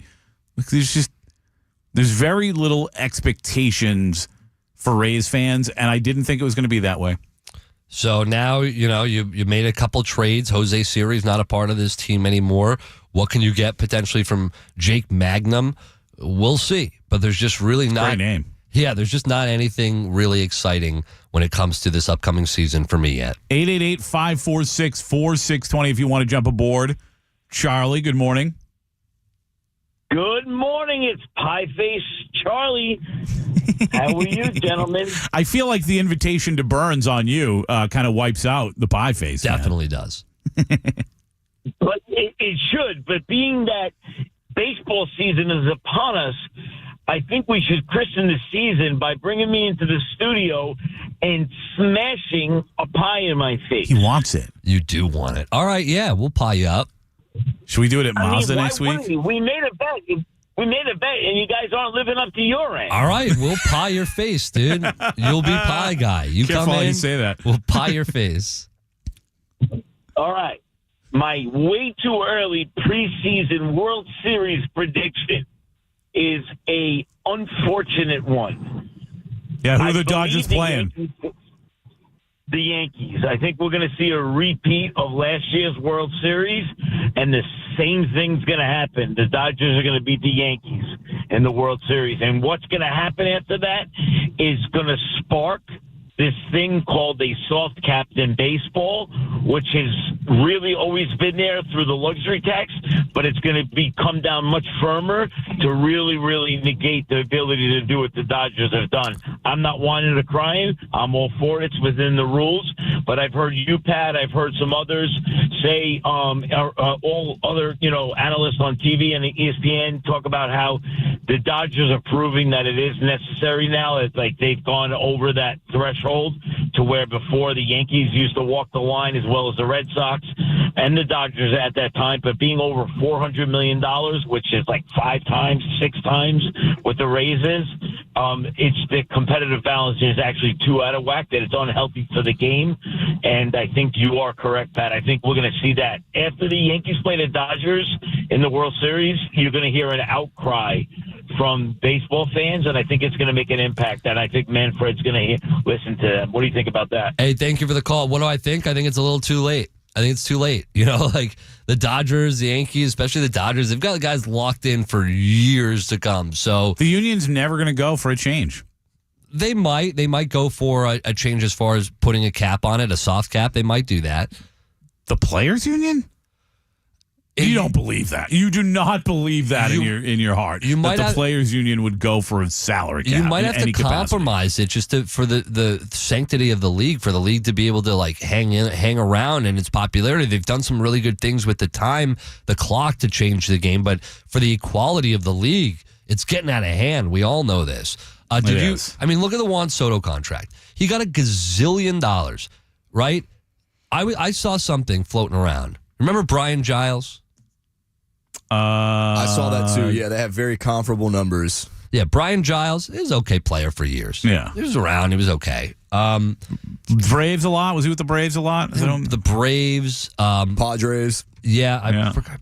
I want to say maybe the Cardinals, but I'm not 100%. Let me go see. Yeah, he was only a 2-time All-Star. While you look that up, Aaron. San Diego. Yeah, it was San Diego. It was Cleveland, not the Braves. Pittsburgh. Okay. While you look that up, I think what is much more, because I don't believe that the players' union is ever going to go for a salary cap in Major League Baseball. I think a salary floor is much more likely than a salary cap. What I think is much more likely than either of those things is that they find a way to change the way that international players come into the league, and maybe they somehow make them enter a draft. Although, and I heard Nick talking about that on Saturday, I think it's very difficult because then you're taking away their rights as a free agent. They don't get to just go sign for the most money, which is the reason why they come here to begin with. Yeah, that's right. So if it's like, oh, I can play the lottery and maybe end up in Tampa Bay where they're not going to pay me very well. Maybe I end up in Oakland or where are they playing this year? Sacramento or whatever the hell the A's are. And they have to pay people right now. They made upgrades to the roster because Major League Baseball forced them to this offseason. But you get my point. And what I was getting to earlier, we just saw Juan Soto get $700 million. Mm-hmm. If you look at his career and his stats in his career, and you compare him to a 6-year stretch for Brian Giles. I know a lot of you going, who? Yeah. Brian Giles played over 100 more games during that stretch. He had over 600 more plate appearances. He had 200 more hits. He had 6 more home runs. He had over 110 more RBIs. He had 10 more stolen bases. His batting average was .303. Juan Soto's .285. His on-base percentage, .418. Juan Soto's .421. Slugging percentage, he beats Soto by 20 points. And OPS, he beats him by 20 points. The only category he loses was the on-base percentage by 3 points and WAR. Soto has the 36.4. Which is the dumbest stat in the history of sports. Wins above replacement. Soto's 36.4. Brian Giles, a comparable 35.8. Great. I'm going to look up how much Brian Giles made in his career compared to the contract that Juan Soto just got. Now, Juan Soto's an amazing player. $700 million. By the way, is any player truly 35 wins better than the next guy? There's no way. There's no way. You're basically saying you're a 100-win baseball team with a guy, or if he's not there, you're a 70-win team. That's a massive difference. You're talking about the difference between being one of the best teams in baseball and being one of his terrible. There's no way any one player makes that big of a difference. Career earnings for Brian Giles About $50 million. Okay. Pretty good. So what's that, about a year for his career? For Juan Soto? It's about a year for Juan Soto. It's an at-bat for Juan Soto is what it is. All right, we'll continue here on the Pat and Aaron Show. It is time for Situation Men and time to get a little weird. But before we get that, we'll tell you who isn't weird. Our friends at Florida Orthopedic Institute in partnership with Tampa General Hospital. Unless you're talking with Dr. Selman. He is a weirdo. Yeah, he's a little weird. We love him for it. These are highly skilled, board-certified physicians and surgeons at Florida Orthopedic Institute. So whatever injury you're dealing with, whatever pain you're dealing with, they're going to fix you right up. No doubt about it. And listen, you're going to feel weird if you're dealing with an injury every day. If your back's out, if your shoulder bothers you, your knee, whatever it is, get it taken care of. You have access to world-class orthopedic care right here in your backyard, and making that appointment's easy to do. Just call 800-FL-ORTHO or go to floridaortho.com. WDAE Traffic update. This report is sponsored by Rapid Radios. Big delays in Manatee County on southbound 75 from well before 275 to past 301. A crash before 64 blocks the right-hand lane. Extra heavy traffic on the southbound side of the Green and DeSoto bridges into Bradenton. Heavy traffic in Tampa, westbound I-4 just before downtown, southbound 275, Bierce towards Sly. Get traffic info around the clock by searching News Radio WFLA on iHeartRadio. I'm Randy Myers. Rapid Radios are instant push-to-talk walkie-talkies offering national LTE coverage and no subscription ever. A great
No, it's a flame.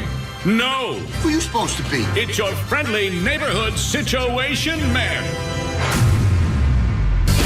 Time for Situation Man on the Pat and Aaron Show. Casey Warner, the keeper of the situations. What do we have today?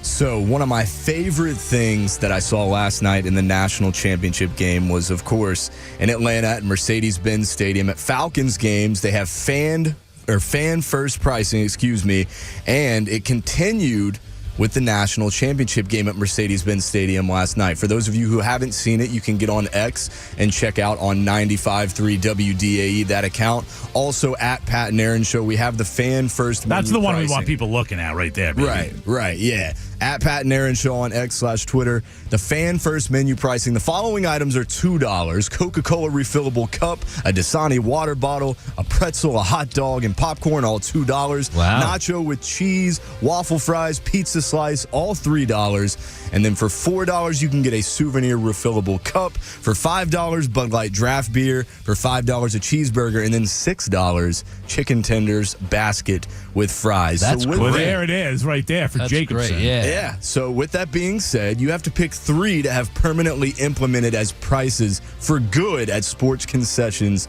Which 3 you picking? Wow. I love this one. It is the chicken fingers. I'm going to start the chicken tenders. For $6, all right? For $6 because the chicken tenders is my go-to.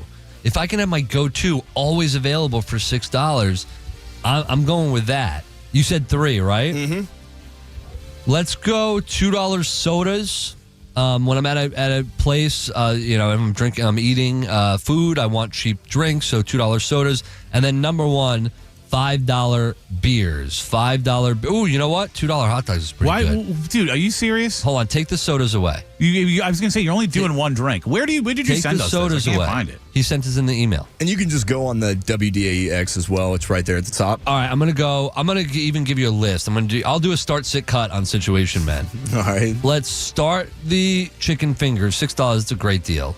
Let's sit the beer. $5. It's a good deal. It's not the best deal. It's a good deal. $2 hot dog is a really good deal. Is it good beer? That's the question. No, it's not. It just Bud says Light. Bud Light, yeah. Oh, yeah. And then hot dog, $2 dogs. Love that. Lost a date over it. Love it. Waffle fries are underrated. Yeah. But fries at a sporting event, to me, too heavy, right? If you're eating a big basket of fries, too heavy. I'm going to go with the $2 pretzel.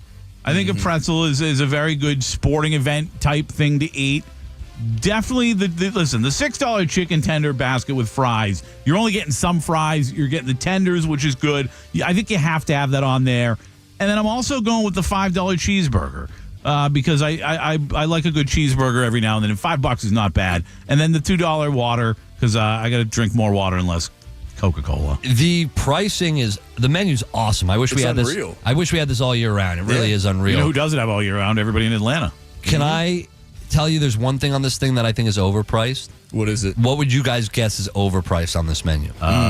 Maybe the waffle fries? Nope. Just based on the fact that I can get a hot dog or Maybe the waffle fries, but pizza slice or in the pizza. It's pizza $2 slice. Oh, really? I was going to say $2 popcorn. It's pizza slice for $3. Okay. Yeah, you can get that at any gas station for cheaper. I'm really? so Just annoyed. depends on. I got to see the slice. When I go to anything and I get a pizza slice and I pay $5 whatever for a slice, there's nothing less satisfying than it being a bad slice. And you just spend $5 on a really But this is bad $3. slice. It's $1 more than the hot You dog. can go to Racetrack and get a $1.50 slice of pizza. You know what You I'm saying? can go to Like, New York and it's not good pizza, but you're walking Yeah. on the street, you get dollar slices. There are dollar slices everywhere you go. Once again, not good pizza, but like a lot of times I just need to eat something. So it's a lot more palatable, both literally and figuratively, to spend $1 on a slice of pizza than $3 on a bad slice. I think it's significantly more filling than a hot dog, and it's only $1 more.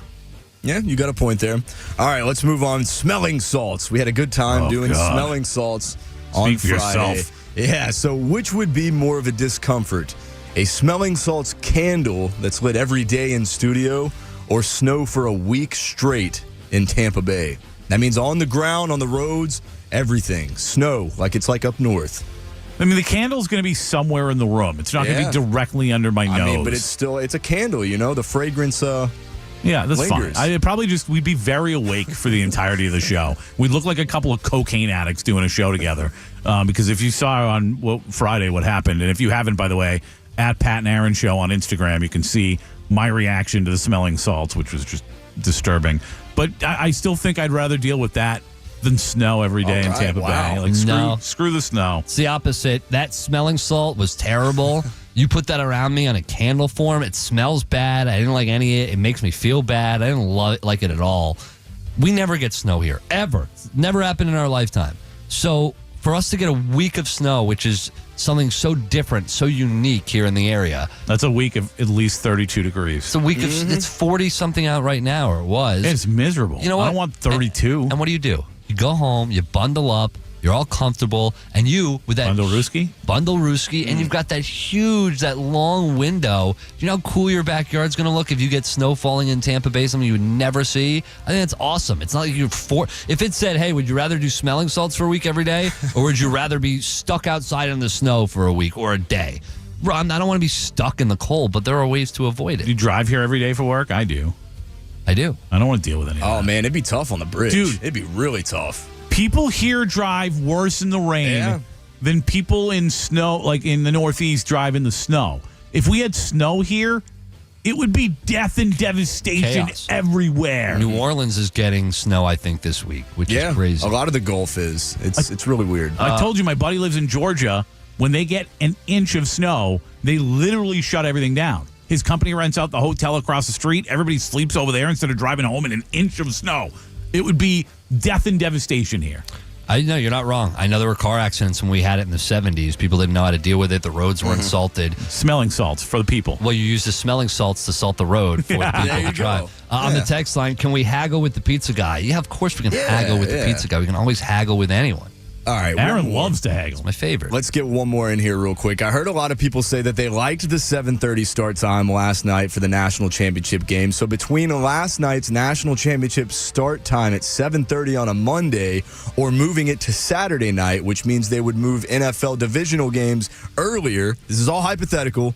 Which one are you going with? It would be Saturday. Now, the 7:30 time was not bad. Did I make it to the end of the game? I did. I fell asleep. I was very, very tired. I stayed awake through the whole thing, believe it or not. Saturday night would be more palatable for me because it's better for me because during the week I'm up so early. Friday night's typically a wasted night unless I can get a nice nap in Friday and find something fun to do Friday night. But I typically like to spend my Fridays relaxing, going to Sarasota, hanging with family, taking it easy. Saturday night's usually the night I'm up. Like, I'll take a nap, too, during Saturday during the day, and I could stay up late Saturday night. So, preferably for me, selfishly, Saturday night, I don't care if you had it at midnight. I'd be able to stay up for that game. I kind of like how it is.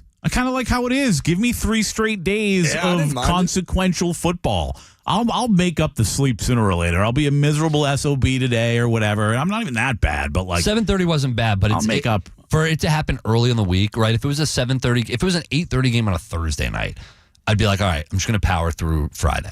We're talking about Monday. Yeah. I say leave it how it is. I like it. Let's get one more, Casey.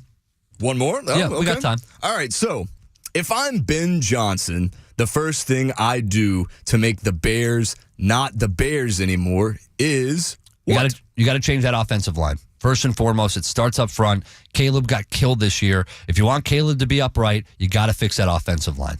I'm beating that kid up mentally, too. I'm going to find out quick if he's tough enough mentally. Because that was my concern for this kid coming out of college. And if you pussyfoot around with this kid, he's never going to get it, right? He needs some tough love.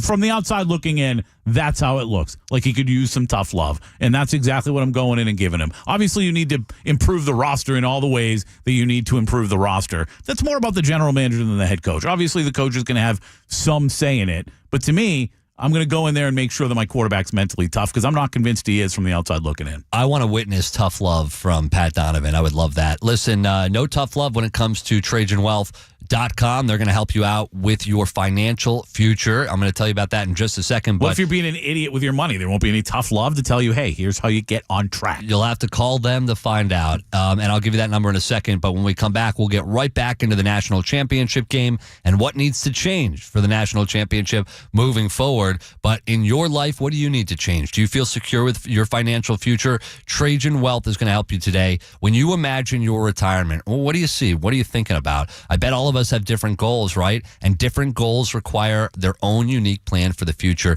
And that's where Trajan Wealth is going to help you out here. Let Trajan Wealth help you craft a plan that's going to help you meet your goals. Call Trajan Wealth today, and that initial consultation is free. 813-550-1000. That's 813-550-1000. Office is conveniently located here in Tampa, and they're going to help you develop a plan that gives you peace of mind. So retirement planning, wealth management, the people over at Trajan Wealth, they're the type of people that would love to talk with you about your financial goals today. Once again, that phone number, 813-550-1000, TrajanWealth.com. Advisory service.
Hour number 3 of the Pat Aaron Show, 95.3 WDAE and AM 620. Going to be a Wechter Wednesday tomorrow. Also, I've been texting with our friend David Hersey. He's coming in tomorrow with some ribs. He just texted me about it, Aaron. We are confirmed for some delicious ribs tomorrow morning. Off the bone, falling off the bone type of stuff? Oh, I don't know. Some like people that do like competition barbecue, right? They don't like to fall off the bone. They say it shouldn't fall off the bone. Why? They want to have a little bit of bite to it. I know. I don't know why. I don't like to chew. You know?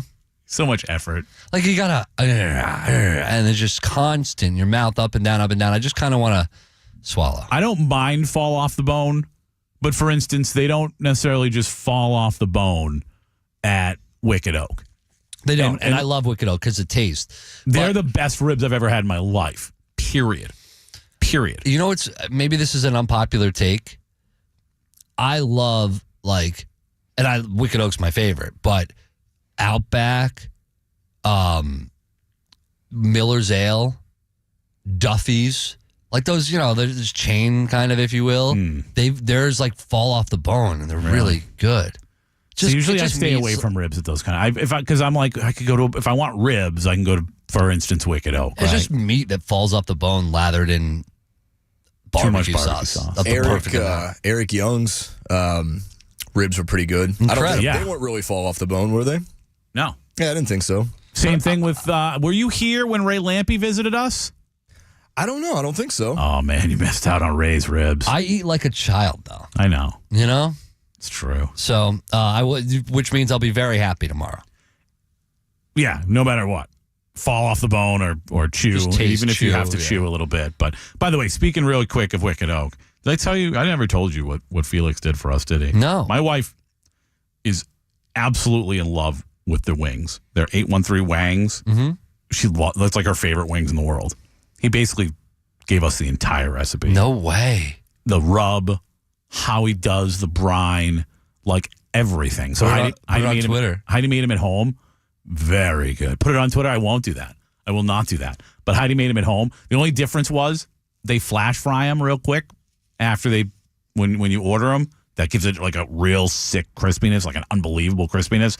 We didn't do that at home. I didn't want to do the flash frying, but otherwise the flavor, oh my God, on point. So good. Wings easy to smoke as well.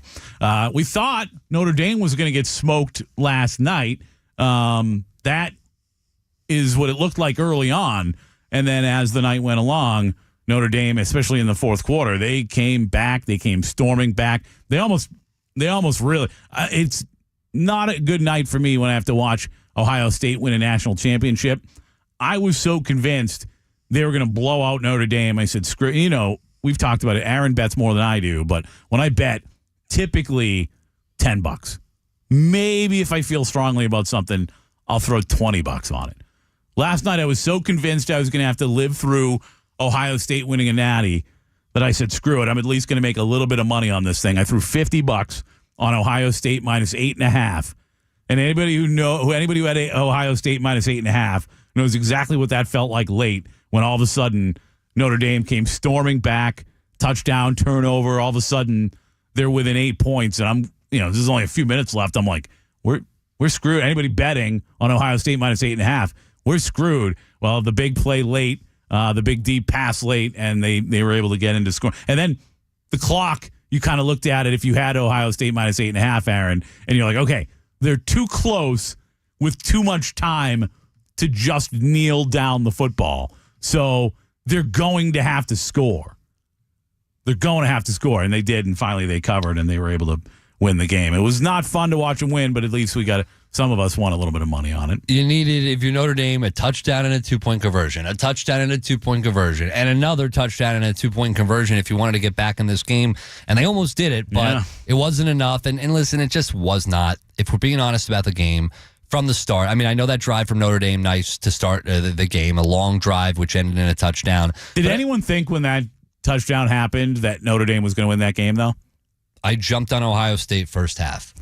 I got Ohio State at even money first half. Right away, I went long, sustained drive. And we see a lot of times offenses, whether it's in college football or the NFL, where offenses show on that opening drive, all those plays, or they've been practicing those plays. They know exactly what that playbook's going to look like that first drive.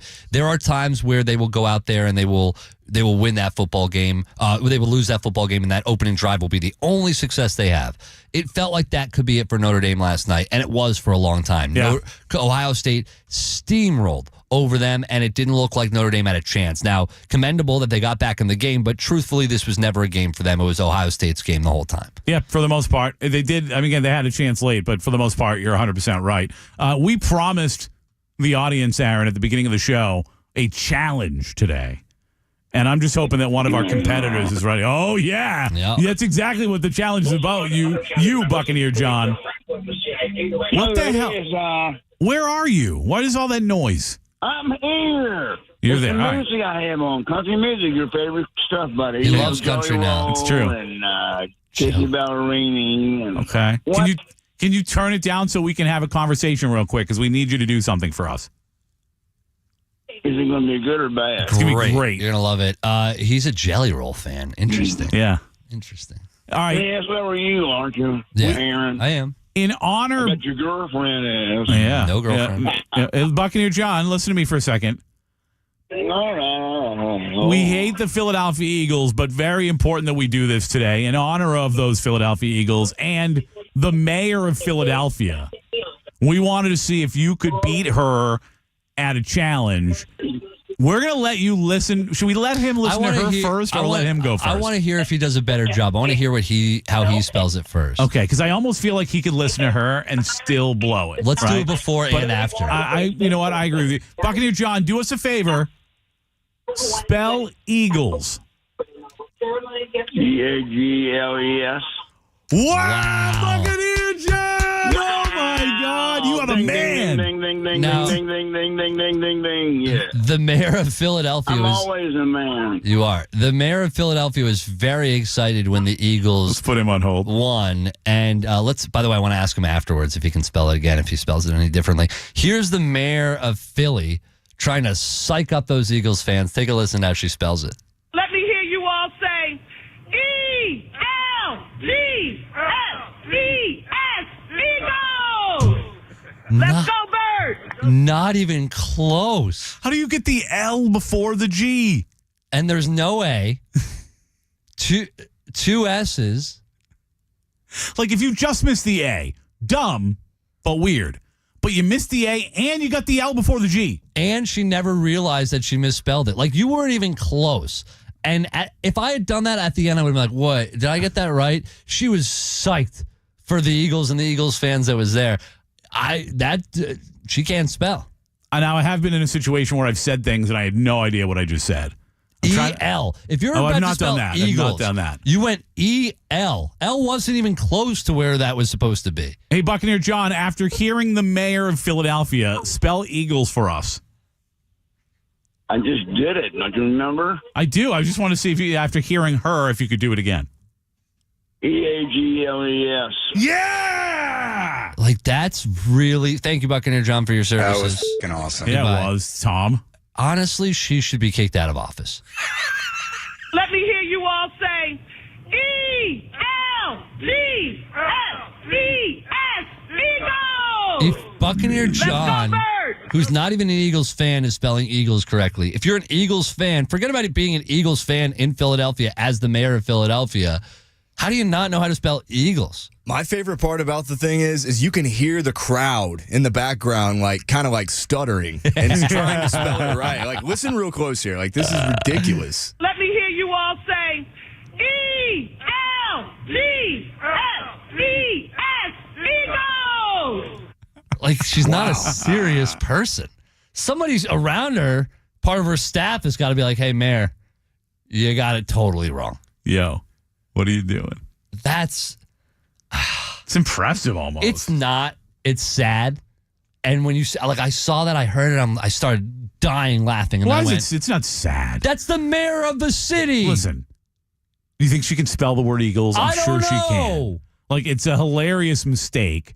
She It's didn't sad. know it was a mistake. It's not sad. If she had went EAGELS, I would have been like, all right, well, she kind of just screwed up. She crossed the letter there. EL? Is she the dumbest mayor you've seen in the last month? The answer's no, Aaron. Who's the dumbest? The answer's, come on. I don't know. It's been a long month. Oh, yeah.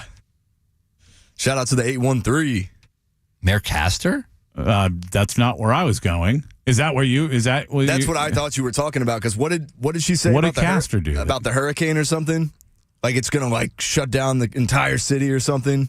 A couple people were saying that. Or no, she said something about like she was like fear mongering people. I don't know. Happens a lot during the hurricanes. Yeah, I don't. I think they try to make sure that people are prepared. They try to make sure that people don't end up in bad situations. Maybe they go too far in doing that. That was not where I was going. Which mayor Los were you Angeles. going with? Los Angeles mayor. Yeah, for sure. Yeah. Like you're the mayor of a city that is burning down. Yeah. You get off of a plane and a reporter from the BBC is asking you questions about what's happening and what you're going to do, and you don't say a word. A word. I don't know if anybody's seen what I'm talking about, but to me, that like nobody has looked more inept. I don't care what she can spell. Nobody's looked more inept than the mayor of Los Angeles in the last month. ELGSES. Yes. Much sadder than her spelling of Eagles. Elgses. Go Elgses. Wait, there was no C in there, was there? Go Elgses. Elges. No, they're like the Elges. It was SES at the end.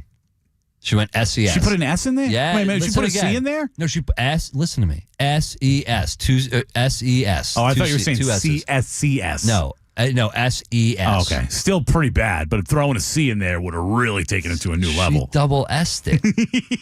She double S'd Eagles. She double a lot of things. No A, double S. All right. Unbelievable. When we return, Ben Johnson is taking the job in Chicago.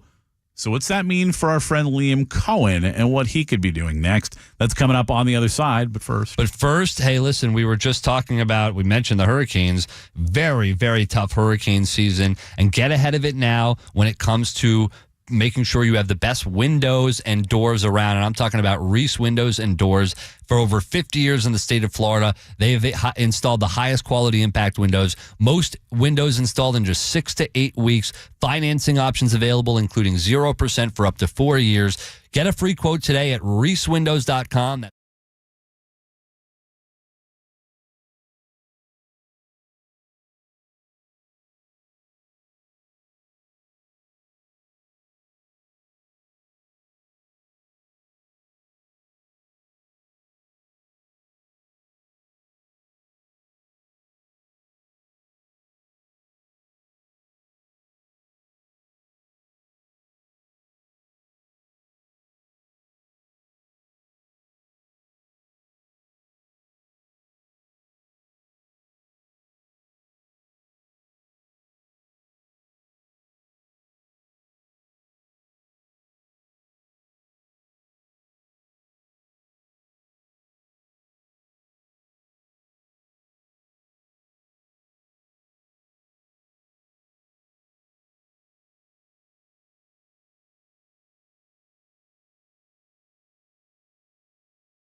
Pat Aaron Show, 95.3 WDAE and AM 620.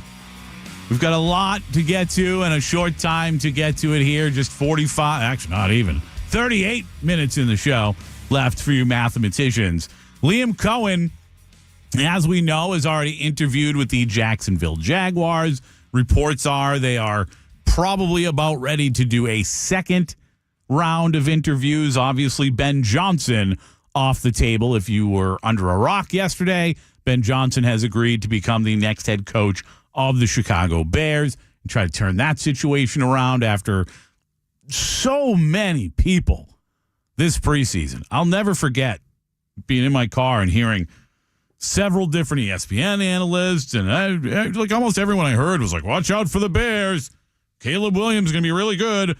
I was like, well, it could be okay, but either way, like they're not. To me, I did not think that team was ready to make the leap that everyone said they were ready to make. And nobody said that about Washington, number 2 pick with Jaden Daniels, and look what they did. I sure as hell didn't. And I thought Jaden Daniels had a chance to be really good. Maybe not right away, but really good. And I thought he could have a decent rookie season. Even thinking that because he was my favorite quarterback coming out in the draft, that he may be the offensive rookie of the year. I would have never considered this. I would have never considered on the doorstep of a Super Bowl. It's why coaching is an important factor, and having a coach with experience and having a coach with success is really important. And Dan, I mean, we can talk about Jaden Daniels all day long. The quarterback is where it starts. But to have an effective head coach, it's why Todd Bowles gets a lot of criticism. It's why Liam Cohen's getting a lot of praise as an offensive coordinator. Although he has none of the experience you're talking about when it comes to being a head coach. Same thing with Ben Johnson. Agreed. You have to be effective. You have to have results. And he only has 1 year of those results. But Dan Quinn led the Falcons to a Super Bowl. Yep. He has coached great defenses. So when you add a great coach with success and a resume and experience with a young quarterback with all the talent in the world, you see what you get. When you mix a young quarterback... They still got very lucky for how good Jaden Daniels was. Definitely. Right? Like, when you get a young quarterback who, going back to college, there were questions about what's going on in between the years, and then you mix that with an Eberflus, you get yourself a bad concoction. You get bad Eberflus? Yeah, they're all I don't know if I Eberflus. should follow through it. I was going to say it very differently. And and that's exactly the situation they were in. So coaching matters, quarterbacks matter even more. Yep. And it's going to be interesting because now that Ben Johnson is off the table, it looks even more likely like the Jacksonville Jaguars could offer their head coaching gig to Liam Cohen. Now, I'll say this. As much as I love Liam Cohen, to me, I look at a guy like Todd Monken as an even better candidate. You're talking about a guy who's been around a lot longer, has been a coordinator for a lot longer, has been on several different NFL teams, and has success wherever he goes. Yep. At whatever level. And when you look at, I know what happened in the playoffs, but to me, when you look at the way that Lamar Jackson has played the last 2 years, last year being his first year under Todd Monken as an offensive coordinator, this year being his second year, a bad playoff game, I know. And I think you can put the play calling as part of that, right? Not the best day for Todd Monken. However, Lamar Jackson had 4 interceptions this season. And Doug Farrar is a guy, I think it's Doug Farrar NFL or something like that on Twitter. He put together a tweet, and I highlighted it on TikTok and all that nonsense. But he put together a tweet that shows all 4 of Lamar Jackson's regular season interceptions and made the argument, and a good one, by the way, that none of them were Lamar's fault. That, believe me, a lot of that has to do with Todd Monken and the job he's done there as a play caller. So to me, Todd Monken, as much as I love Liam Cohen, and maybe I'm just trying to convince myself and the Jacksonville Jaguars to not take Liam Cohen, but I actually do look at Todd Monken, as a better head coach candidate, and hopefully, Aaron, the Jacksonville Jaguars do as well. You have to worry about how Liam Cohen interviews. And when I say worry, if you're a Bucs fan, you have to worry that he's going to interview really well, which is everything we heard coming out of Jacksonville. You have to assume it was a similar situation with Dave Canales in Carolina, that he interviewed really well, and that led to him getting a job. From what we're hearing here, and just kind of reading around, and I saw this from Sports Illustrated, that according to a senior NFL executive, they told Sports Illustrated the word around the league and the word around Jacksonville is that Cohen nailed his initial interview with Jacksonville. Now, that was a virtual interview. That surprised you at all? No, not at all. No. And I expect him in person to do the same thing. And it might be hard for the Jacksonville, when you get Liam Cohen in there with that attitude and energy and football mind,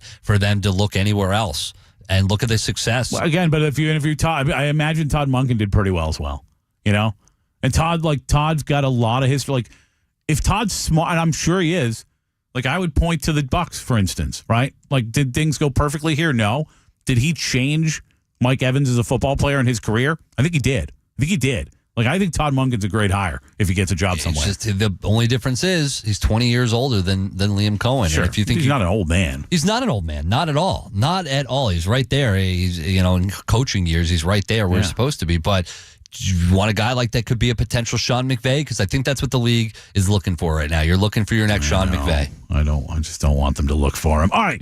It's Truth Serum time, Aaron Jacobson. Mm-hmm. Nick Wise has arrived. I asked you a question. Hopefully he wasn't listening. He may have been, because he is our boss. I asked you a question earlier in the show about, would he change anything, or would he turn in his Michigan win over Ohio State if it meant an Ohio State loss in the playoffs? We're going to ask him next on the Pat and Aaron Show, but first, listen, there are a lot of factors that can affect our financial future, especially we just got done with election season, and there are just even more factors at play. Call Trajan Wealth today to learn more about your options to limit risk during these times of shifting financial policy. And right now, the consultation is free, so no need to wait. Give them a call today over at Trajan Wealth, 813-550-1000. That's 813-550-1000. You can do a face-to-face appointment or a virtual appointment if that's more comfortable for you. But they've got an office near you right here in Tampa Bay. Retirement planning, wealth management. This is what they're going to help you with at Trajan Wealth, with preparing for tomorrow with a retirement plan that's in line with your values and your risk tolerance. And everybody's different. So when they look under the hood, they're going to help you out along the way and take that stress off of your plate, and you can relax as you head into your retirement. And they're going to take a look and help you out with wealth management as well, developing a plan for you that gives you peace of mind. TrajanWealth.com. Advisory services offered through Trajan Wealth LLC, and SEC registered investment advisor. Paid advertisement. Tampa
620.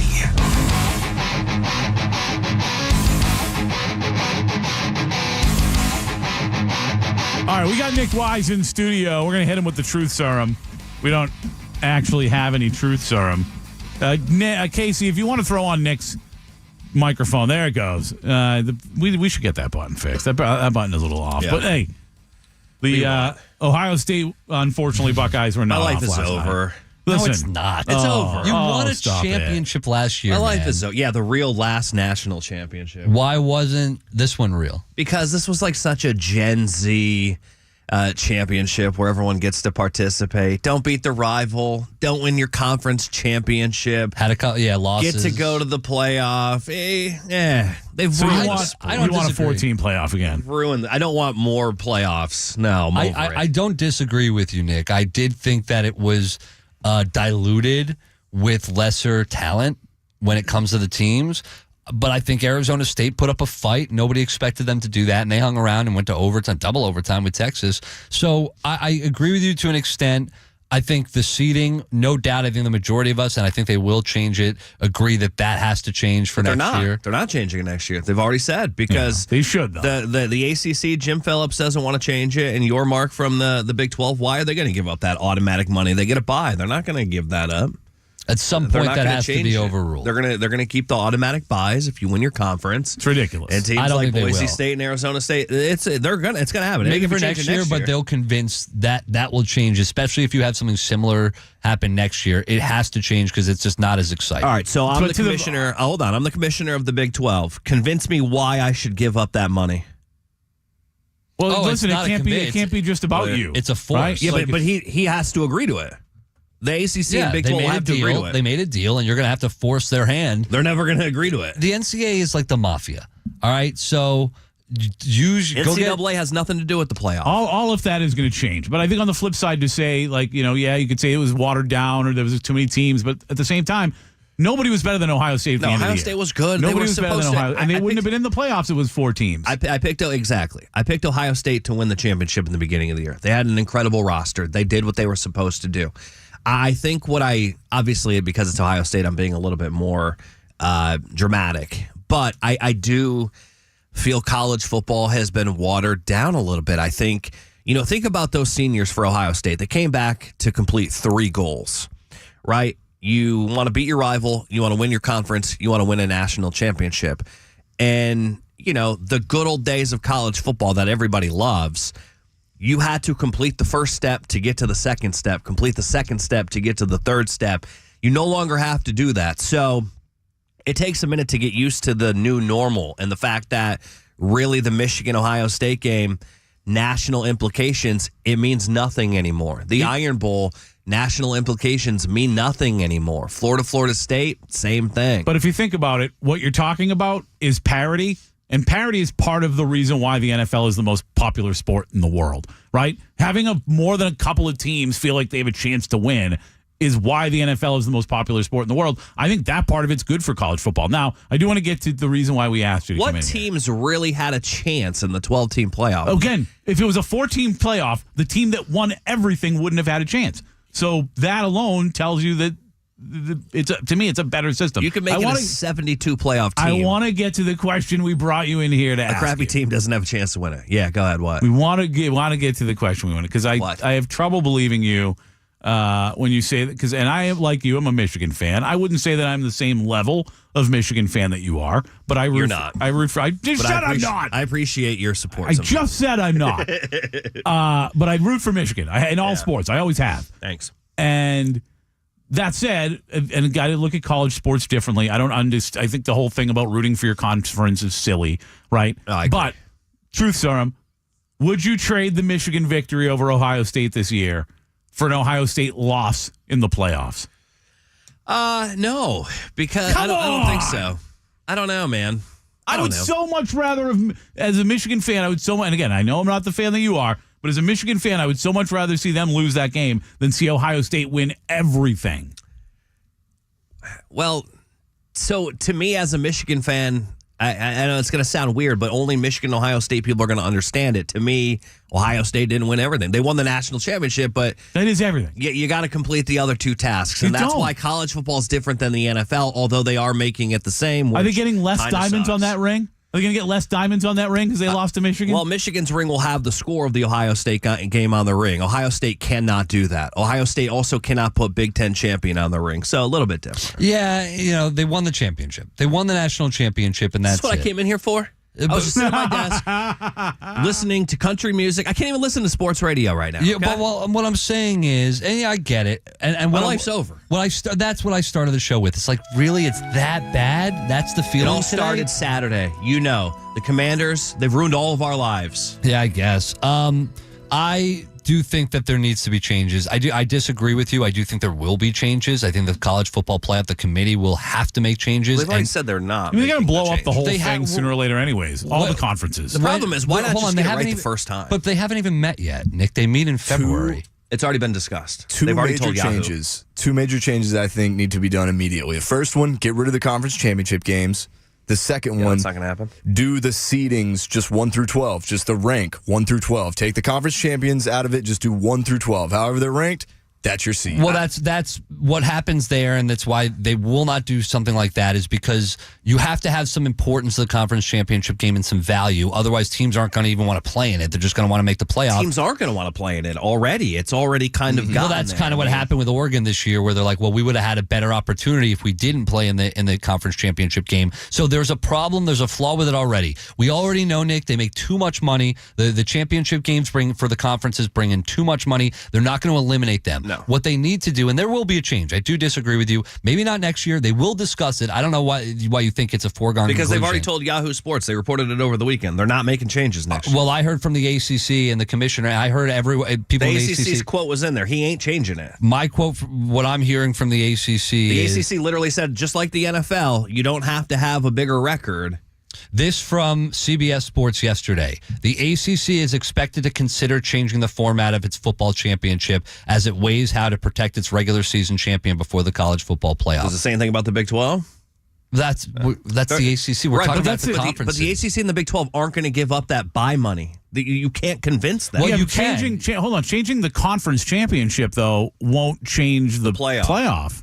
It's two different things. But the conversation will still come up as far as the seeding. How could it not in February? You have to have that conversation. And I think it is tied directly, I know it is, directly tied to the conference championship games. And if you have to convince the ACC and you have to convince the Big 12, because what you can do here is you can change the format. You can, but to say that it directly changes it, I don't know how. Because it does, because the offer you're going to have to bring to the table, what college football playoff, what they're going to have to bring to the table is an offer to make the conference game valuable. If they're going to take away that automatic bye, you have to add some sort of value to that conference championship game. What that value is, I don't know yet. What I would do is instead of you get in? That's it. Instead of giving them the automatic bid or automatic bye, how about just the automatic bid? You win your championship game, you're in it. And by the way, there could be some teams that are good enough seeding wise and ranking enough to get in anyway. So that game might be moot for them. But for another team, you go and you win it, you're in. All right, I think I have the exact dollars right, but I'll use round numbers to make it simple. This is how the negotiation will go. You're the ACC or the Big 12. You win that conference, your team gets a bye and $8 million for the conference. By not getting a bye, you only get $4 million.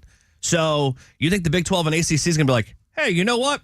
The fans think it's better if we don't have conference champions get the automatic bye. So we're willing to give up this $4 million. How about just give them the extra $4 million for winning the conference?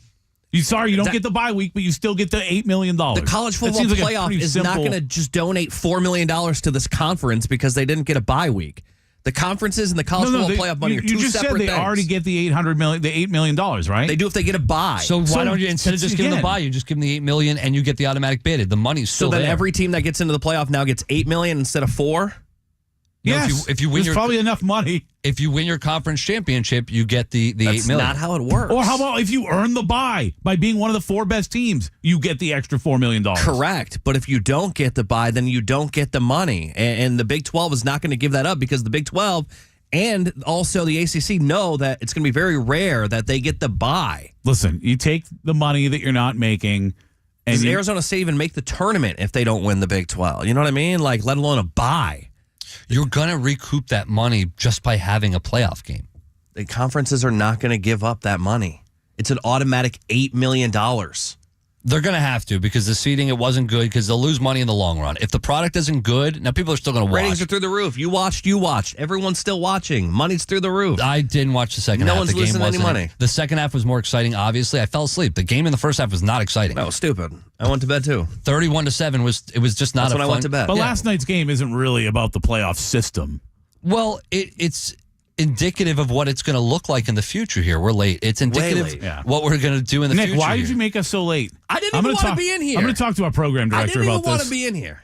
I was over here listening to some country music, leaving myself alone. We love country music on the Pat and Aaron show. There's always time for country music, and you know what? A lot of times that time is when you're in the car and you're just trying to relax. And when you're in the car and you're just trying to relax, you want to be in a car that you love, and that's why you want to go to Mazda of Clearwater. First of all, you're going to love any of the new line of Mazdas that you drive, but also when it comes to driving a Mazda, you want to buy one from Mazda of Clearwater because it'll be the best car buying experience of your life. Don't forget, next Wednesday, not tomorrow, next Wednesday, we'll be at Mazda of Clearwater, hanging out, stuff to give away, big party. Make sure you come hang with us. That's coming. That's going to be coming up next week. All right, when we return, time to wrap up this show in the blender. That's next.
95.3 WDAE and AM 620.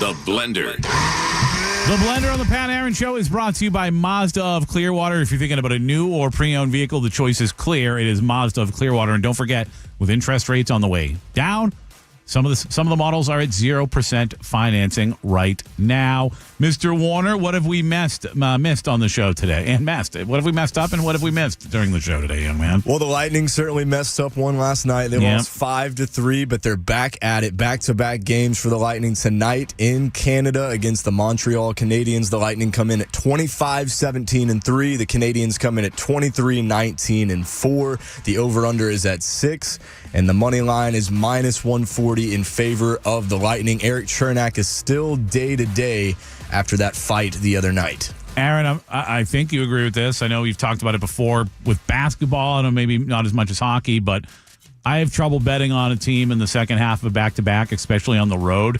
So I probably talk money line, you talk over-under. I'll probably stay away from this one altogether. Typically, if you see the backup goalie on the second night of the back-to-back, I'd agree with you. That's not the case here. We're going to see, as we saw JJ in yesterday, we're going to see Vazzy in tonight. So give me the Lightning. Give me the Lightning. Are you Lightning going to bet on him? There's all those other legs skating up and down the ice last night. You know what I mean? I haven't been betting on hockey that much, so it's time. It's time. Think about it, guys. Is time. I know. I've been thinking about it. NBA, honestly, you know what I'm winning right now pretty well on? College hoops. You were telling me that, yeah. College hoops, I've been doing really well. And tennis, apparently. And tennis. I'm a degenerate. We know that. I need to check this out on the Hard Rock app because right here in front of me, I got the odds to win the 2025 college football playoff after Ohio State Who wants to do that already? Hey, I mean, there's some pretty good odds on here. So for 2025, Ohio State is the favorite at plus 450. Then you got Texas and Oregon at plus 650 each. Georgia's at plus 700. Notables, Notre Dame at plus 1,200. Alabama at plus 1,600. Clemson plus 1,800. Aaron, you always say you hate futures. I never really thought that much about it. And then this year, before the year, I put $50 on the Bucks to win the NFC South. And that feeling of I'm going to win or lose a bet that you get during a game, you ride that all season long. I don't like it either. I hate it. Do you think Arch Manning is going to make Texas better or make Texas worse? I haven't I haven't seen enough from Arch Manning to be like, oh yeah, he's way better. To me, I trust him because he's a Manning, and my gut tells me that Mannings are going to be great. But I haven't seen enough from him to be like, oh, yeah, they're definitely better with Arch Manning. Not going to lie, I think I'm going to put $10 on Alabama plus 1,600 to win the Natty next year. That's an incredible bet if you ask me. Alabama? I think I'm going to bet Michigan. Let's see, where is Michigan on this list? Plus 3,500. Plus 3,500. It's Underwood time. Yeah, that's right. You know what I said? I don't even know if I want to do this to Nick. My concern about you and Bryce Underwood is that he's going to have this phenomenal year, and then all of a sudden somebody else is just going to pay him even more money to go somewhere else. That's what I hate about today in college football is we might have a great year with Bryce Underwood, and then he's just gone anyways. I've thought about that, but there's so much money in place in Ann Arbor.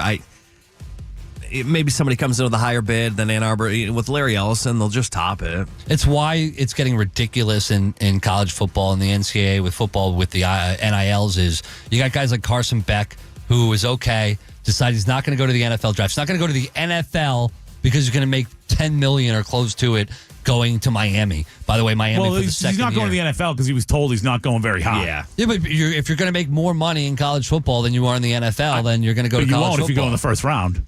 Right. I think that it helps guys like him make a business. I think Quinn Ewers could have stayed one more year in college and probably made more money. But, I mean, look, Carson Beck, I can't hand the guy. He went to Miami. He's with his really good-looking girlfriend. They're on TikTok everywhere making dough. If there's no NIL deals, he's not transferring to Miami. He's going to the NFL even with a low draft. He's going to the NFL. Correct. Because the NIL, he stays. And then you've got guys like you got Travis Hunter, a Heisman Trophy winner, top 5 draft pick, who's like, whoa. It's not a bad thing, though. Let's get people in college basketball to stay longer. Make that game a little bit better. That's a good point. Music to my ears, Nick.